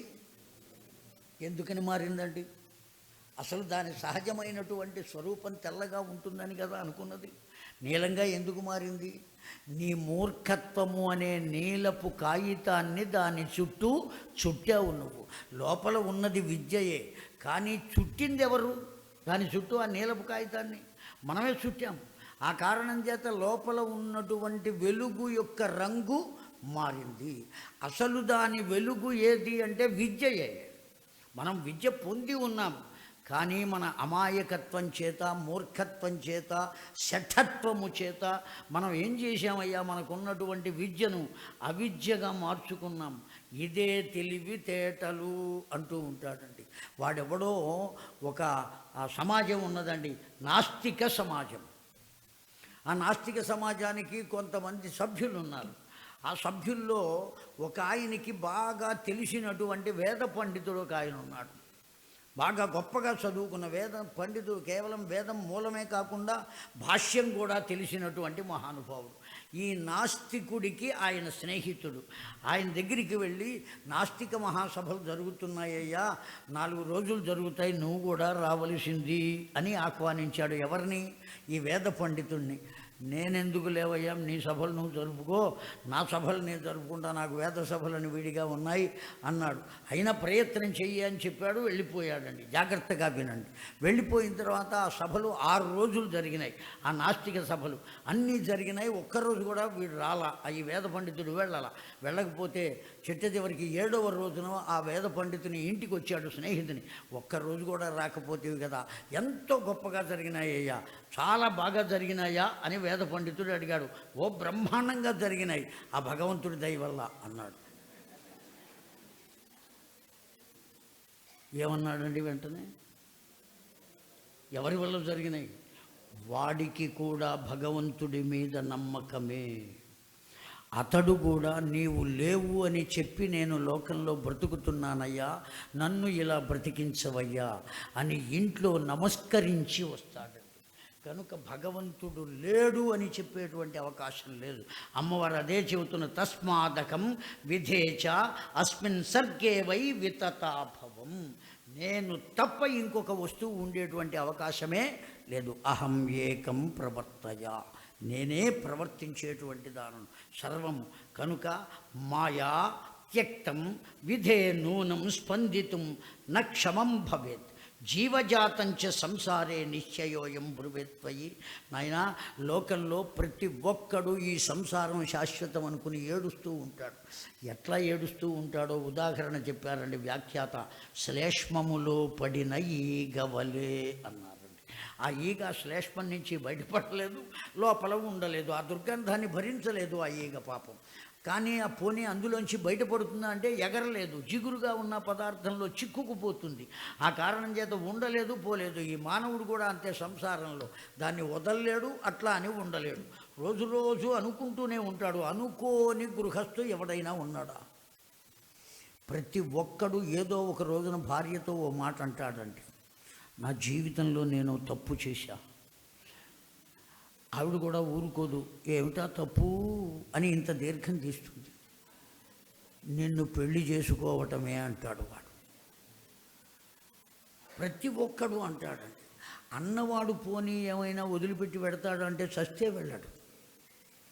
ఈవిడేదైనా పొరపాటున పుట్టింటికి వెళితే 2వ రోజునే తులసీదాసు వెళ్ళినట్టు వెళ్ళిపోతాడు ఆ భార్య వెంట, సెలవు పెట్టి మరీ వెళ్తాడు. కనుక మానవుని యొక్క మస్తిష్కము ఎటువంటిది అంటే ఇదిగో ఈ విధంగా, జీవజాతంచ సంసారే నిశ్చయ. ఈ జీవులందరూ కూడా ఏది నిశ్చయం అనుకుంటారు, భ్రమలో ఉంటారు అంటే సంసారము. అందుకనే అతడు ఆ సంసారంలో పడి తిరుగుతూ ఉంటాడు. సంసారంలో పడి తిరగటం అంటే పునరపి జననం పునరపి మరణం పునరపి జనని జఠరే శయనం ఇక సంసారే బహు దుస్తారే. కృపయా పారే పాహి మురారే. ఓ తండ్రి, నన్ను నీవు కాపాడవయ్యా అని చెప్పాలి. అశక్త శంకరో హంతుం దైత్యాన్కిలమయోచ్చిత శక్తిహీనన్నరం బ్రూతే లోకశ్చైవాతి దుర్బలం. లోకమంతా కూడా దుర్బలమైనప్పుడు, ఏ బలాన్ని పొందకుండా ఉన్నప్పుడు వాళ్ళు ఏమంటారు? ఎవ్వరూ చెప్పకుండానే, దానికోసం పాండిత్యం అక్కర్లేదండి. ఎవ్వరు ఏవో శాస్త్రాలు చదవలసిన పని లేదు, వేదాలు చదవలసిన పని లేదు, ఎక్కడో ఉదాహరణలు చెప్పవలసినటువంటి ఆవశ్యకత లేదు. ఏమంటాడండి వాడు? వెంటనే నాకు చేసే శక్తి లేదయ్యా అంటాడు. భరించేంత ధనం లేదు అనడు, భరించే శక్తి లేదయ్యా. శక్తి లేదయ్యా అంటాడు కానీ భరించే విష్ణువు లేడయ్యా, భరించే రుద్రుడు లేడయ్యా, భరించే బ్రహ్మ లేడయ్యా అని ఎవరైనా అంటున్నారా లోకంలో? కనుక ఈ బ్రహ్మ విష్ణు మహేశ్వరులకు కూడా ఆధారభూతమైనది నేనే. కనుక మీకు నేను ఒక అవకాశాన్ని కల్పిస్తున్నానయ్యా. తన నుండి ఒక దివ్యమంగళ రూపాన్ని సృష్టించిందండి. ధరాస్థిరా తదా ధర్తుం శక్తియుక్తా యథా భవేత్. అమ్మవారు ఏం చేసిందండి? తన నుండి ఓ దివ్యమంగళ రూపాన్ని సృష్టించింది. ఏ రూపంగా ఉన్నదండి? రజో రూపంలో ఎర్రగా ఉన్నదట ఆవిడ. ఆ ఉన్నటువంటి ఆ తల్లి తెల్లని వస్త్రాన్ని ధరించిందటండి. తెల్లని వస్త్రాన్ని ధరించి చతుర్భుజయై ఒక చేత గ్రంథమును, ఒక చేత మాలను స్వీకరించి, ఒక చేత వీణను స్వీకరించి హంసవాహిని అయి వచ్చిందటండి. ఆమెనే ఏమన్నారు? సర్వజ్ఞాన స్వరూపము గనుక, జ్ఞానము సారస్వత యోగము గనుక సారస్వత తత్వమే సరస్వతి అని పిలిచారండి. సారస్వతము అంటే వాంగ్మయము అని అర్థం. ఏనాడు జరిగినటువంటివండి ఈ పురాణములన్నీ? 18 పురాణములు వ్యాస భగవానుడు రచించాడు. 18 ఉపపురాణములు, 7 ఉపోపపురాణములు, 43 పురాణాలు. ఇవి కాకుండా శ్రీమద్భాగవతం, అది కాకుండా పంచమవేదము అనే పేరు చేత మహాభారతం, ఇవన్నీ రచించాడు కదా. ఈ రచించిన గ్రంథములన్నీ ఏనాడు రచించాడు? ద్వాపర యుగ అంతంలో రచించాడు. ఇప్పటికి ఎన్ని వేల సంవత్సరాలు? 5000 సంవత్సరాలు దాటింది అన్నారు. 5000 సంవత్సరాల క్రితం ద్వాపర యుగ అంతంలో వ్యాసుడు అనబడేటువంటి ఓ మహానుభావుడు ఇన్ని గ్రంథాలను రచిస్తే, ఆ గ్రంథాలన్నీ మన దాకా వస్తున్నాయి అంటే, ఇవాల్టి రోజున మనం చదువుకుంటున్నాము అంటే, ఎంతమంది గురువుల యొక్క దివ్యానుగ్రహం చేత మనం వాటిల్ని పొందగలుగుతున్నాం? ఆలోచించండి ఒక్కసారి. ఎంతమంది మహానుభావులు ముఖే ఆ విధంగా ఆ ముఖం ద్వారానే అనేకములైన పురాణములను వారికి ఆయా కాలముల వారికి, ఆయా యుగముల వారికి అలా చేరుస్తూ వీటిని బ్రతికించినది ఆ గురువులే. ఆ గురువుల యొక్క తత్వరూపము ఎవరు అంటే నేనే. తద్విద్ధి కారణం శక్తిర్యథాత్వంచ శుశ్రూక్షసి భవితాచే యథా యుక్త శక్త్యా కర్త తదా అఖిలం. కనుక అన్నీ నేనేనయ్యా, నేను కానిదంటూ లేదు. కనుక నేను ఈమెను నీకు అందిస్తున్నా. ఎవరో తెలిసినా ఈమె రజోగుణ రూప. ఆవిడ ఎవరు అంటే రజోగుణ రూపం. కేవలం విద్య యొక్క తత్వం, జ్ఞానము యొక్క స్వరూపము. సృష్టి చేసేటువంటి వారికి ఏం కావాలండి? జ్ఞానం కావాలి. జ్ఞానం లేనటువంటి వాడు దేన్ని సృష్టించలేడు. ఏదో ఒక విషయాన్ని గురించి పరమ కూలంకషంగా అన్ని విషయాలు తెలిస్తేనే ఇక్కడ కూర్చోవాలి. అరకొరగా తెలుసుకోక ఏదో చందమామలో కథలు చదివి వచ్చి ఇక్కడ కూర్చుంటాను అంటే కూర్చుంటారా అండి? ఎదురుగా కూర్చునేటువంటి వాళ్ళు కూర్చోరు. తప్పని పరిస్థితుల్లో అయితే ఏం చేస్తారో తెలియదు. కానీ ఏం చేయాలి? ఎవరైనా ఒకరు లేచి ఇది ఏమిటయ్యా అని అడిగితే దానికి ధీటుగా సమాధానం చెప్పేటువంటి విద్య అనబడే వస్తువు ఎక్కడ ఉండాలి? హృదయంలో ఉండాలి. వెంటనే దానికి సమాధానం రావాలి, ఆ సమాధానాన్ని పొందాలి. కనుక ఆ విధమైనటువంటి స్థితి యొక్క స్వరూపము నేనయ్యా. అందుకనే దాన్ని ఏమని పిలిచారు అంటే విద్ యా. విద్ అంటే జ్ఞానము, యా అంటే ఇచ్చున్నది. విద్య అంటే జ్ఞానమును ఇచ్చున్నది. మనం కళాశాలల్లో చదివేటువంటిది చదువు. అది అర్థమైందండి. జీతమును పొందటానికి చెప్పే చదువు పాఠశాలలు, కళాశాలలు. జీవితము అంటే ఏమిటో చెప్పేటువంటి చదువు గురువుల వద్ద నుండి మనకు సంక్రమించినది. ఆ జీవితము అంటే ఏమిటో తెలియచేసేదే ఈ గ్రంథములన్నీ. ఇవన్నీ వీటి యొక్క స్వరూపం కూడా నేనేనయ్యా. వాటిలో ఉండే విషయ స్వరూపాన్ని నేనే. శశి సూర్యో యమస్త్వష్టాః వరుణః వసవస్తథాః ధరా స్థిరా తదా ధర్తుం శక్తియుక్తా యథా భవేత్. అందరికీ ఆ శక్తిని ఇచ్చేటువంటిది నేనే. సూర్యభగవానునికి వెలుగు అనబడేటువంటి శక్తిని ఇస్తున్నది. ప్రచండ తీవ్రమైనటువంటి ఆ వెలుగు కూడా ఎవరి యొక్క స్వరూపం అంటే నా యొక్క స్వరూపం. లేదు, చల్లగా ఉండేటువంటి చంద్రుని యొక్క కిరణ స్వరూపం నా యొక్క స్వరూపమే. ఇప్పుడు నేను నీకు ఏది అందజేస్తున్నానయ్యా? విద్య అనబడేటువంటి ఒక రూపాన్ని నా నుంచే సృష్టించి నీకు అందజేస్తున్నానయ్యా. ఓ చతుర్ముఖ, ఈమెను నీవు ఆధారముగా భావించి నాకు మారుగా సేవించి సృష్టి కార్యక్రమమును చేయవయ్యా. నీకు కావలసిన లోకాన్ని నీవు నిర్మించుకోవయ్యా అని తన నుండే ఒక దివ్యమంగళ రూపాన్ని సృష్టించి ఇచ్చింది. ఆ రూపానికి ఏమని పేరు పెట్టింది? ఆ తల్లి సరస్వతి అని పేరు పెట్టింది. ఎందుకు? సారస్వత స్వరూపము. సారస్వతము అంటే వాంగ్మయము. వాంగ్మయము వల్లనే జ్ఞానము కలుగుతుందండి. ఏ గ్రంథము లేకుండా జ్ఞానం కలిగేటువంటి అవకాశం లేదు. నా దగ్గర గ్రంథాలు లేవయ్యా, మొత్తం అంతా నా కంప్యూటర్లో ఫీడ్ చేసి పెట్టానంటాడు. ఆ కంప్యూటర్లో ఫీడ్ చేయాలి అన్నా ఏం కావాలి నీకు? ఈ గ్రంథం ఉంటేనే దాంట్లో పెట్టగలవు. ఇవి లేకపోతే ఎక్కడ పెట్టగలవండి? భగవంతుడు ఇచ్చిన కంప్యూటర్లో కూడా దేంట్లోంచి ఇక్కడికి ఎక్కిస్తున్నాం మనం? ఆ గ్రంథంలో నుంచే ఎక్కిస్తున్నాం. కనుక గ్రంథస్థమయ్యున్నటువంటి విషయం ఉన్నదే, దానివల్ల లోకానికి గొప్ప వరం అన్నారు. ఆ వాంగ్మయము యొక్క స్వరూపమే సారస్వతము. సారస్వత స్వరూపమే రజోగుణ రూపమై ఈ బ్రహ్మదేవునకు అందింపబడిన దివ్యమంగళ రూపం. ఆ రూపం ఎలా ఉన్నది అంటే హంసవాహిని అయి ఉన్నది, ధౌత వస్త్రధారి అయి ఉన్నది, వీణాధారి అయి ఉన్నది, మాలాధారి అయి ఉన్నది, గ్రంథధారి అయి ఉన్నది. ఇన్ని సంకేతములు ఉన్నాయి. ఏమిటా సంకేతములు? దేనికి? వాస్తవానికి ఆ సరస్వతి రూపం అట్లా ఉన్నదా? ఆ రూపంతో ఉన్న ఓ పిల్ల బ్రహ్మదేవుని వద్దకు వచ్చిందా, ఒక ఆడపిల్ల అంటే దాని వెనుక తత్వ విశేషాన్ని చెప్పారండి. విద్యార్థి అయినటువంటి వాడు విద్యను మొత్తం పొందుతాడు. ఆ విద్యను మొత్తం పొందితే వాడిని మనం ఏమంటామండి? అప్పుడు విద్యార్థి కాదు వాడు. వాడిని ఏమనాలి? సంజ్ఞయ అని పిలవాలి. సర్వము తాను అయ్యున్నటువంటి వాడు, అన్నీ తెలిసినటువంటి వాడు. ఇవన్నీ ఎవరి దగ్గర పొందాడు? గురువుల దగ్గరే పొందాడండి. ఇప్పుడు తాను ఏమయ్యున్నాడు? గురువు అయ్యున్నాడండి. అర్థమైందా అండి? ఇప్పుడు చెప్పండి, గురువు శిష్యుడికి విద్య ఇచ్చిన తరువాత నా విద్య నాకు తిరిగి ఇవ్వవయ్యా అని అడగవచ్చా అని పొద్దున ఓ తల్లి అడిగారు. ఇప్పుడు చెప్పండి, వాడు శిష్యుడా, గురువా? ఈ గురువు దగ్గర ఉన్నదంతా ఎవరి దగ్గరికి వెళ్ళిందండి? సర్వము ఎవరి దగ్గరికి వెళ్ళింది?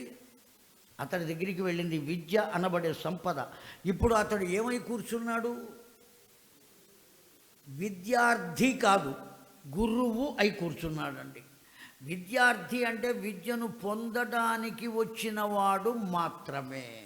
అతని విద్య అధ్యయనం పరిపూర్ణమయ్యేటప్పటికి అతడు ఏమవుతాడు? గురువు అవుతాడు.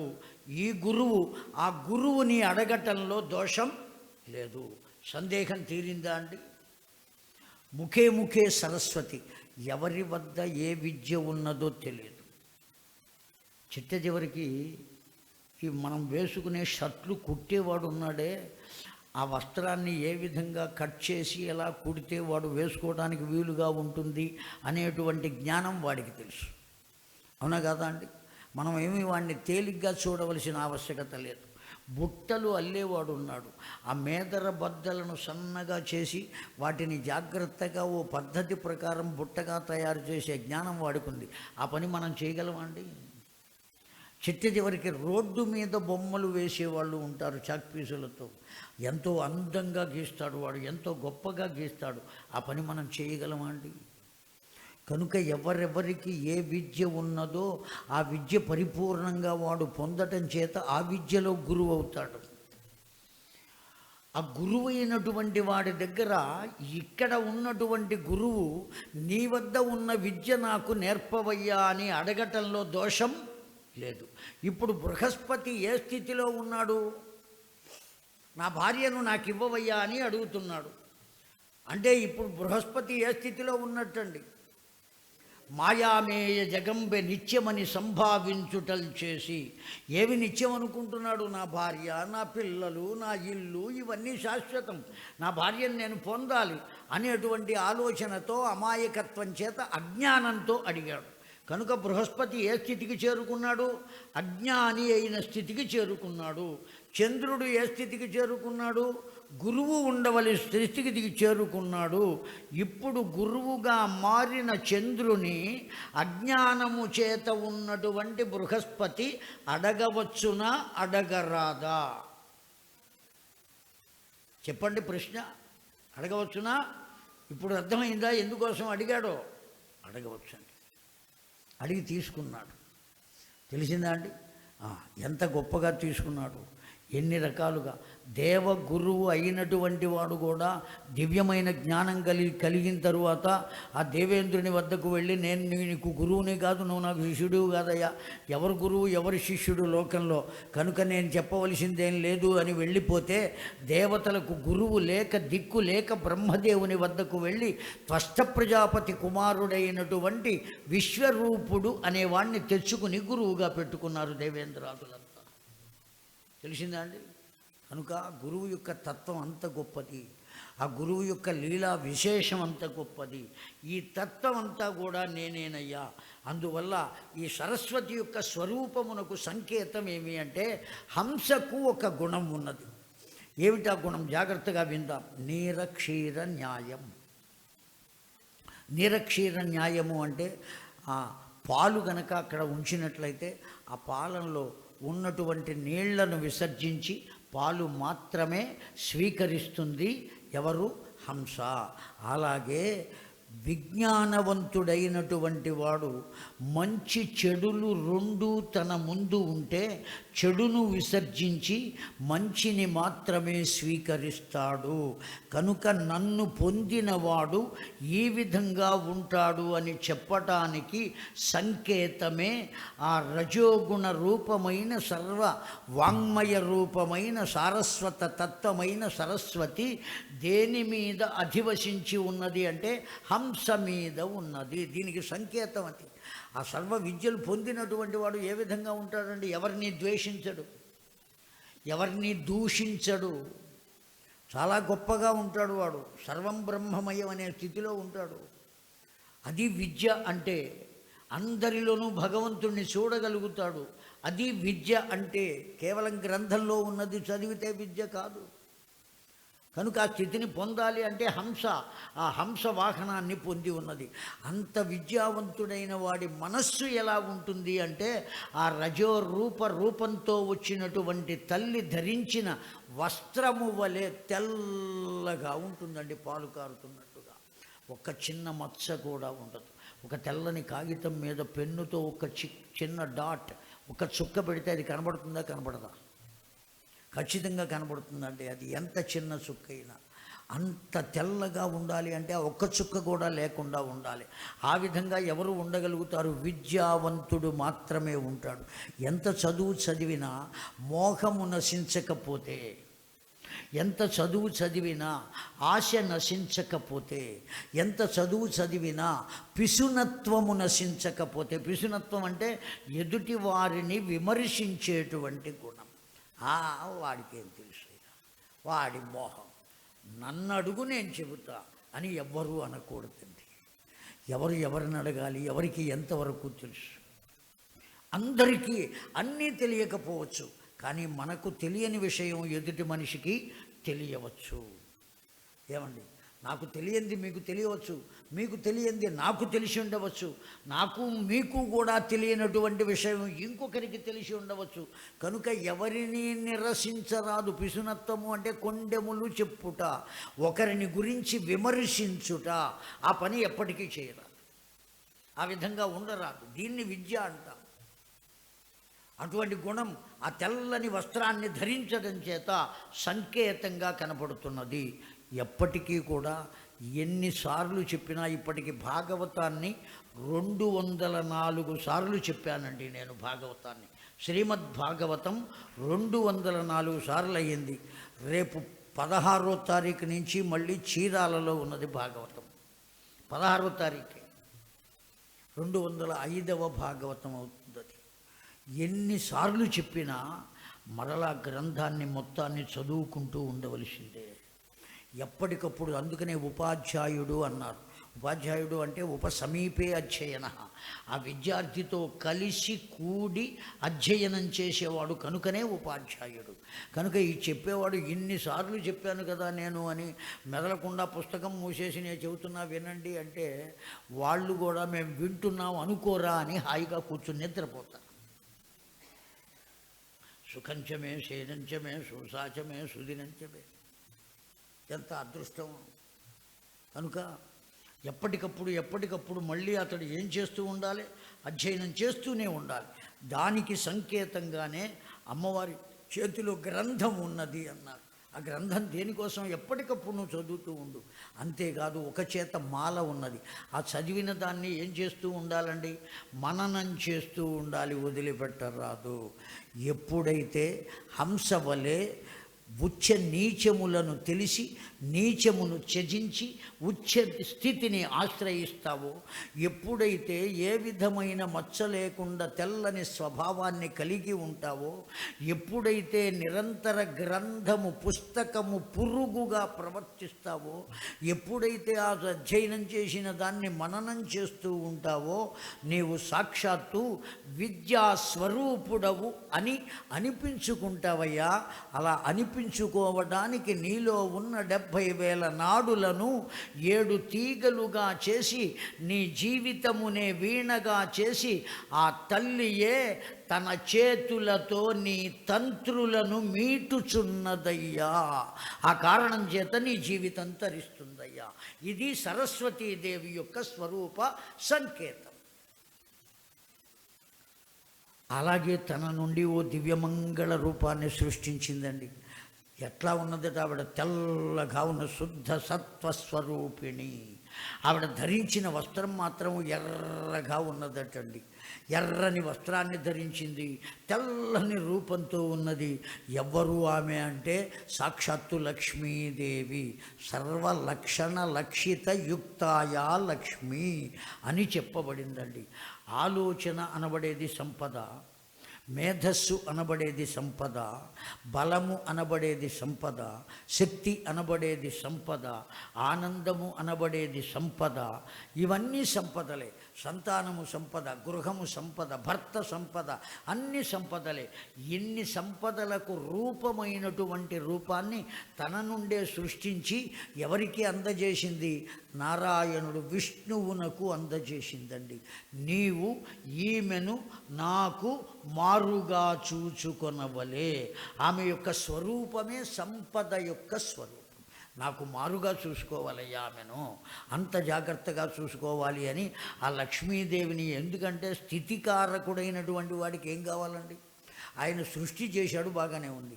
సృష్టి కాబడినటువంటి ఆ జీవరాశులన్నింటినీ పెంచి పోషించి పెద్దవాళ్ళుగా చేయాలి అంటే ఏం కావాలి? సంపద కావాలి, అనేకములైన సంపదలు కావాలి. కనుక ఆ సంపదలే రూపముగా కలిగిన ఆ పెంచి పెద్ద చేసేవాడికి కూడా ఏం కావాలి? సత్వగుణం కావాలి. ఎంతో ఓర్పు ఉంటే కానీ ఆ పిల్లల్ని పెంచి పెద్ద చేయలేరు. అంత గొప్పగా ఓర్పు అనబడేటువంటి శక్తిని, సత్వగుణము అనబడేటువంటి శక్తిని తన నుండే సృష్టించినటువంటి ఆ తల్లి గుణోపేత శక్తి రూపమైనటువంటి ఆమెను ఎవరికి అప్పచెప్పింది అంటే విష్ణుమూర్తికి అప్పచెప్పిందండి. అక్కడి నుంచి తమోగుణ రూపమైనటువంటి కాళిక ఆమెను ఎవరికి అప్పచెప్పింది అంటే లయకారకుడైనటువంటి ఈశ్వరునకు అప్పగించింది. కాలము యొక్క స్వరూపమే కాళిక. కాలము అంటేనే నలుపు అని అర్థం. అందుకనే ఆవిడ కాలరూపము అంటే నల్లగా ఉన్నది అని అర్థం. అందుకనే ఆవిడ నల్లగా ఉంటుందని చెబుతున్నాం. అందు పుర్రెల దండ మెడలో వేసుకుని నాలుక బయటికి చాచుకుని దాని నిండా రక్తం ఉంటుంది. ఇవన్నీ మనం గీసుకున్నటువంటి బొమ్మలు. కాళికాదేవి కూడా ఎంతో సాత్వస్వరూపము కలిగినటువంటిదండి. తమోగుణం ఉన్నప్పటికీ, తమోగుణ రూపమైనప్పటికీ ఆవిడ విద్యుక్త ధర్మము అన్నారండి. ఆ జీవుని యొక్క ప్రాణములను ఉత్థాపన చేసేటువంటి ధర్మమే శక్తిగా ఎవరి వద్ద ఉన్నది అంటే పరమేశ్వరుని వద్ద ఉన్నది. ఎవరి చేత ఇవ్వబడింది? ఇప్పుడు ఆ మణిపుర నివాసిని అయినటువంటి సాక్షాత్తు సదా షోడశ వర్ష ప్రాయై ఇంత విపరీతంగా హ్రీంకార బిందురే వైస్తతథా పరితృప్తయా అయినటువంటి ఆ తల్లి తన నుండే ఈ తమోగుణ రూపమైనటువంటి కాళికా రూపాన్ని సృష్టించి ఆయనకు అప్పచెప్పింది. దేనికోసం? ధైర్యం ఉంటే తప్ప లయం చేసుకునే అవకాశం లేదండి. ఆ ధైర్యము యొక్క స్వరూపమే కాళిక. ధైర్యము దేని వల్ల కలుగుతుంది అంటే కాలము వల్ల కలుగుతుంది. అందుకనే మన పెద్దలు ఓ సామెత చెబుతారు, కాలమే అన్నిటికీ న్యాయాన్ని తెలియజేస్తుందయ్యా, కాలమే నిరూపిస్తుందయ్యా అని చెబుతూ ఉంటారండి. ఆ కాలము యొక్క స్వరూపమే ఈ అమ్మవారు. కాలమే అన్నిటినీ తేల్చి చెప్పగలుగుతుంది. కాలమే ప్రారంభింపజేస్తుంది. కాలమే ముగింపు కూడా చేస్తుంది. కనుక ఈరోజు ఈ ముగ్గురికి అమ్మవారు ఆ ముగ్గురిని అప్పగించి నాకు మారుగా చూసుకోమని చెప్పి మీకు మీరు లోకములను నిర్మించుకుని హాయిగా ఉండి మీ కర్తవ్యములను నిర్వర్తించండి అని చెబితే ఆ ముగ్గురమ్మలను పొందిన ముగ్గురు అయ్యలు వారిని వెంట పెట్టుకుని బయలుదేరారు. ఎప్పటికి చేరుతారు అంటే రేపు ఉదయం 9:30 చేరెదరు అని మనవి చేస్తూ స్వస్తి. స్వస్తి ప్రజాభ్య పరిపాలయంతాం న్యాయేన మార్గేణ మహిం మహిషాః గోబ్రాహ్మణేభ్యః శుభమస్తు నిత్యం లోకాః సమస్తాః సుఖినో భవంతు. కాలే వర్షతు పర్జన్యః పృథివీ సస్యశాలిని దేశోऽयं క్షోభరహితో బ్రాహ్మణో సంతు నిర్భయాః అపుత్రాः పుత్రిణः సంతు పుత్రిణः సంతు పౌత్రిణः అధనాः సధనాः సంతు జీవంతు శరదాం శతం. కాయేన వాచా మనసేంద్రియైర్వా బుద్ధ్యాత్మనా వా ప్రకృతే స్వభావాత్ కరోమి యద్యత్ సకలం పరస్మై ఏతత్ శ్రీమద్ దేవీ భాగవత మహాపురాణ ప్రవచన శ్రవణ సత్ఫలం లోక కళ్యాణార్థం తత్సత్శ్రీ భ్రమరాంబా సమేత మల్లికార్జున దివ్య చరణారవిందార్పణమస్తు. హరి ఓం తత్సత్. స్వస్తి.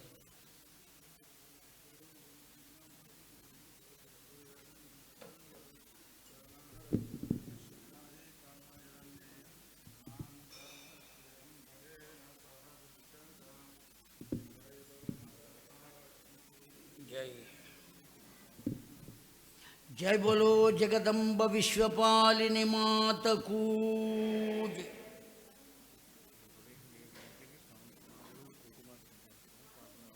చెప్పండి. రేపు ఉదయం మామూలుగానే 7 గంటలకి రాజరాజేశ్వరి అమ్మవారి గుళ్ళో కుంకుమార్చన కార్యక్రమం ఉంటుంది. పాల్గొనే మహిళలు కూడా అక్కడికి వెళ్ళవలసిందిగా కోరుచున్నాం. రోజు కూడా 7 to 8 అక్కడ కార్యక్రమం ఉంటుంది, కుంకుమార్చన కార్యక్రమం. దానిలో పాల్గొనండి.